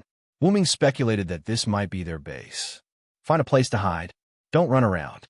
I'll go in and take a look, Wooming instructed Hubletus. Wooming got Hubletus to hide and wait for him. Then, Wooming entered the cave in spirit form and followed Rick and the others. Ahem. After all, spirit form was quite practical. Moreover, Wooming's current body was created by himself, so he could naturally add extra small abilities at will. Spirit form, which could only be used by spirits, was easily done by Wooming with the help of the power of the origin and Wooming's understanding of spirit form. After all, the origin was the origin of everything. The reason why he did not add other abilities was that they were not powers that Wooming was familiar with. Adding them was quite troublesome, and even if he added them, he would not be used to them. Moreover, even if those super powerful abilities were added to this body, they would not be much stronger. Even Wooming's original abilities had been weakened, let alone other abilities. Therefore, Wooming only added spirit form to his body, and everything else was the same as his original body. Inside the cave, there was a long tunnel without any light, except for the torches that Rick and the others were holding. The top of the torch was not a flame, but a stone tied to it. This was a stone unique to this world. As long as it came into contact with water, the stone would absorb the water and emit light. It was very practical. The three of them each held a torch as they walked through the seemingly long tunnel. Rick, who was walking at the front of the cave, seemed to have sensed something. He instantly turned his head and looked at the tunnel behind him. What's wrong, Rick? Ivan and Oren, who were following behind Rick, didn't seem to want to answer. Rick took another long look into the dark tunnel. I'm fine. Let's go. He gradually landed behind Ivan and Oren, looking back from time to time. Gradually, the three of them went further and further away, leaving only the light of the torches. This is really surprising. Is it a sixth sense, or is it just a simple sense of vigilance? Wooming's voice rang out calmly. Wooming was still in his spirit form. Wooming once again cast a large number of concealment spells on himself before he felt at ease and followed. Rick! Coming to the end of the tunnel, Wooming heard someone shout out these words excitedly. Wooming passed through the wall. Through his perception and eyes, Wooming saw the place where humans lived. This was a super wide natural underground cave, but there were also signs of artificial modification. Countless colorful glowing stones decorated this natural karst cave, and in some places there was even land with some grains that Wooming did not recognize growing on it. All kinds of humans were busy. Some were managing the land with grains, some were managing the terrace fields, and some were collecting water through special means. The houses were built directly on the mountain, making use of the independent space of the karst caves. This was a simple room, and there was even a stable that was used as a means of transportation. The humans lived in an orderly manner, almost like a small society. At the spot where Rick and the other two were, there were people who took away their item backpacks. A rose-haired girl hugged Rick, looking very worried. Daddy! At this time, a young voice was heard. A purple-haired girl ran towards the three of them and rushed into the arms of the uncle named Ivan. Oh, no, nah. Did you listen to your big sister Crone? Ivan hugged Nana lovingly and asked with a smile. Nona is very obedient to big sister Crone. Nona also knows how to write Nona's name. Look, Nona wrote it herself. Nana said as she picked up the unknown paper in her hand and showed it to Ivan. Oh, haha, as expected of my daughter. You can write your own name. Daddy is proud of you. Ivan smiled from the bottom of his heart and stroked Nana's head. Nana laughed happily. Seeing this scene, Rick's heart was filled with uneasiness and shame.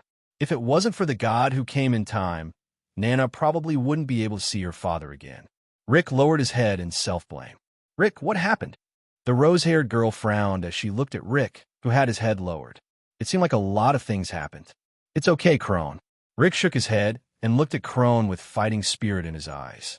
Really, I told you to call me sister. Well, forget it. Being able to return safely is better than anything else. Welcome back, Rick. Crone looked at Rick with displeasure at first.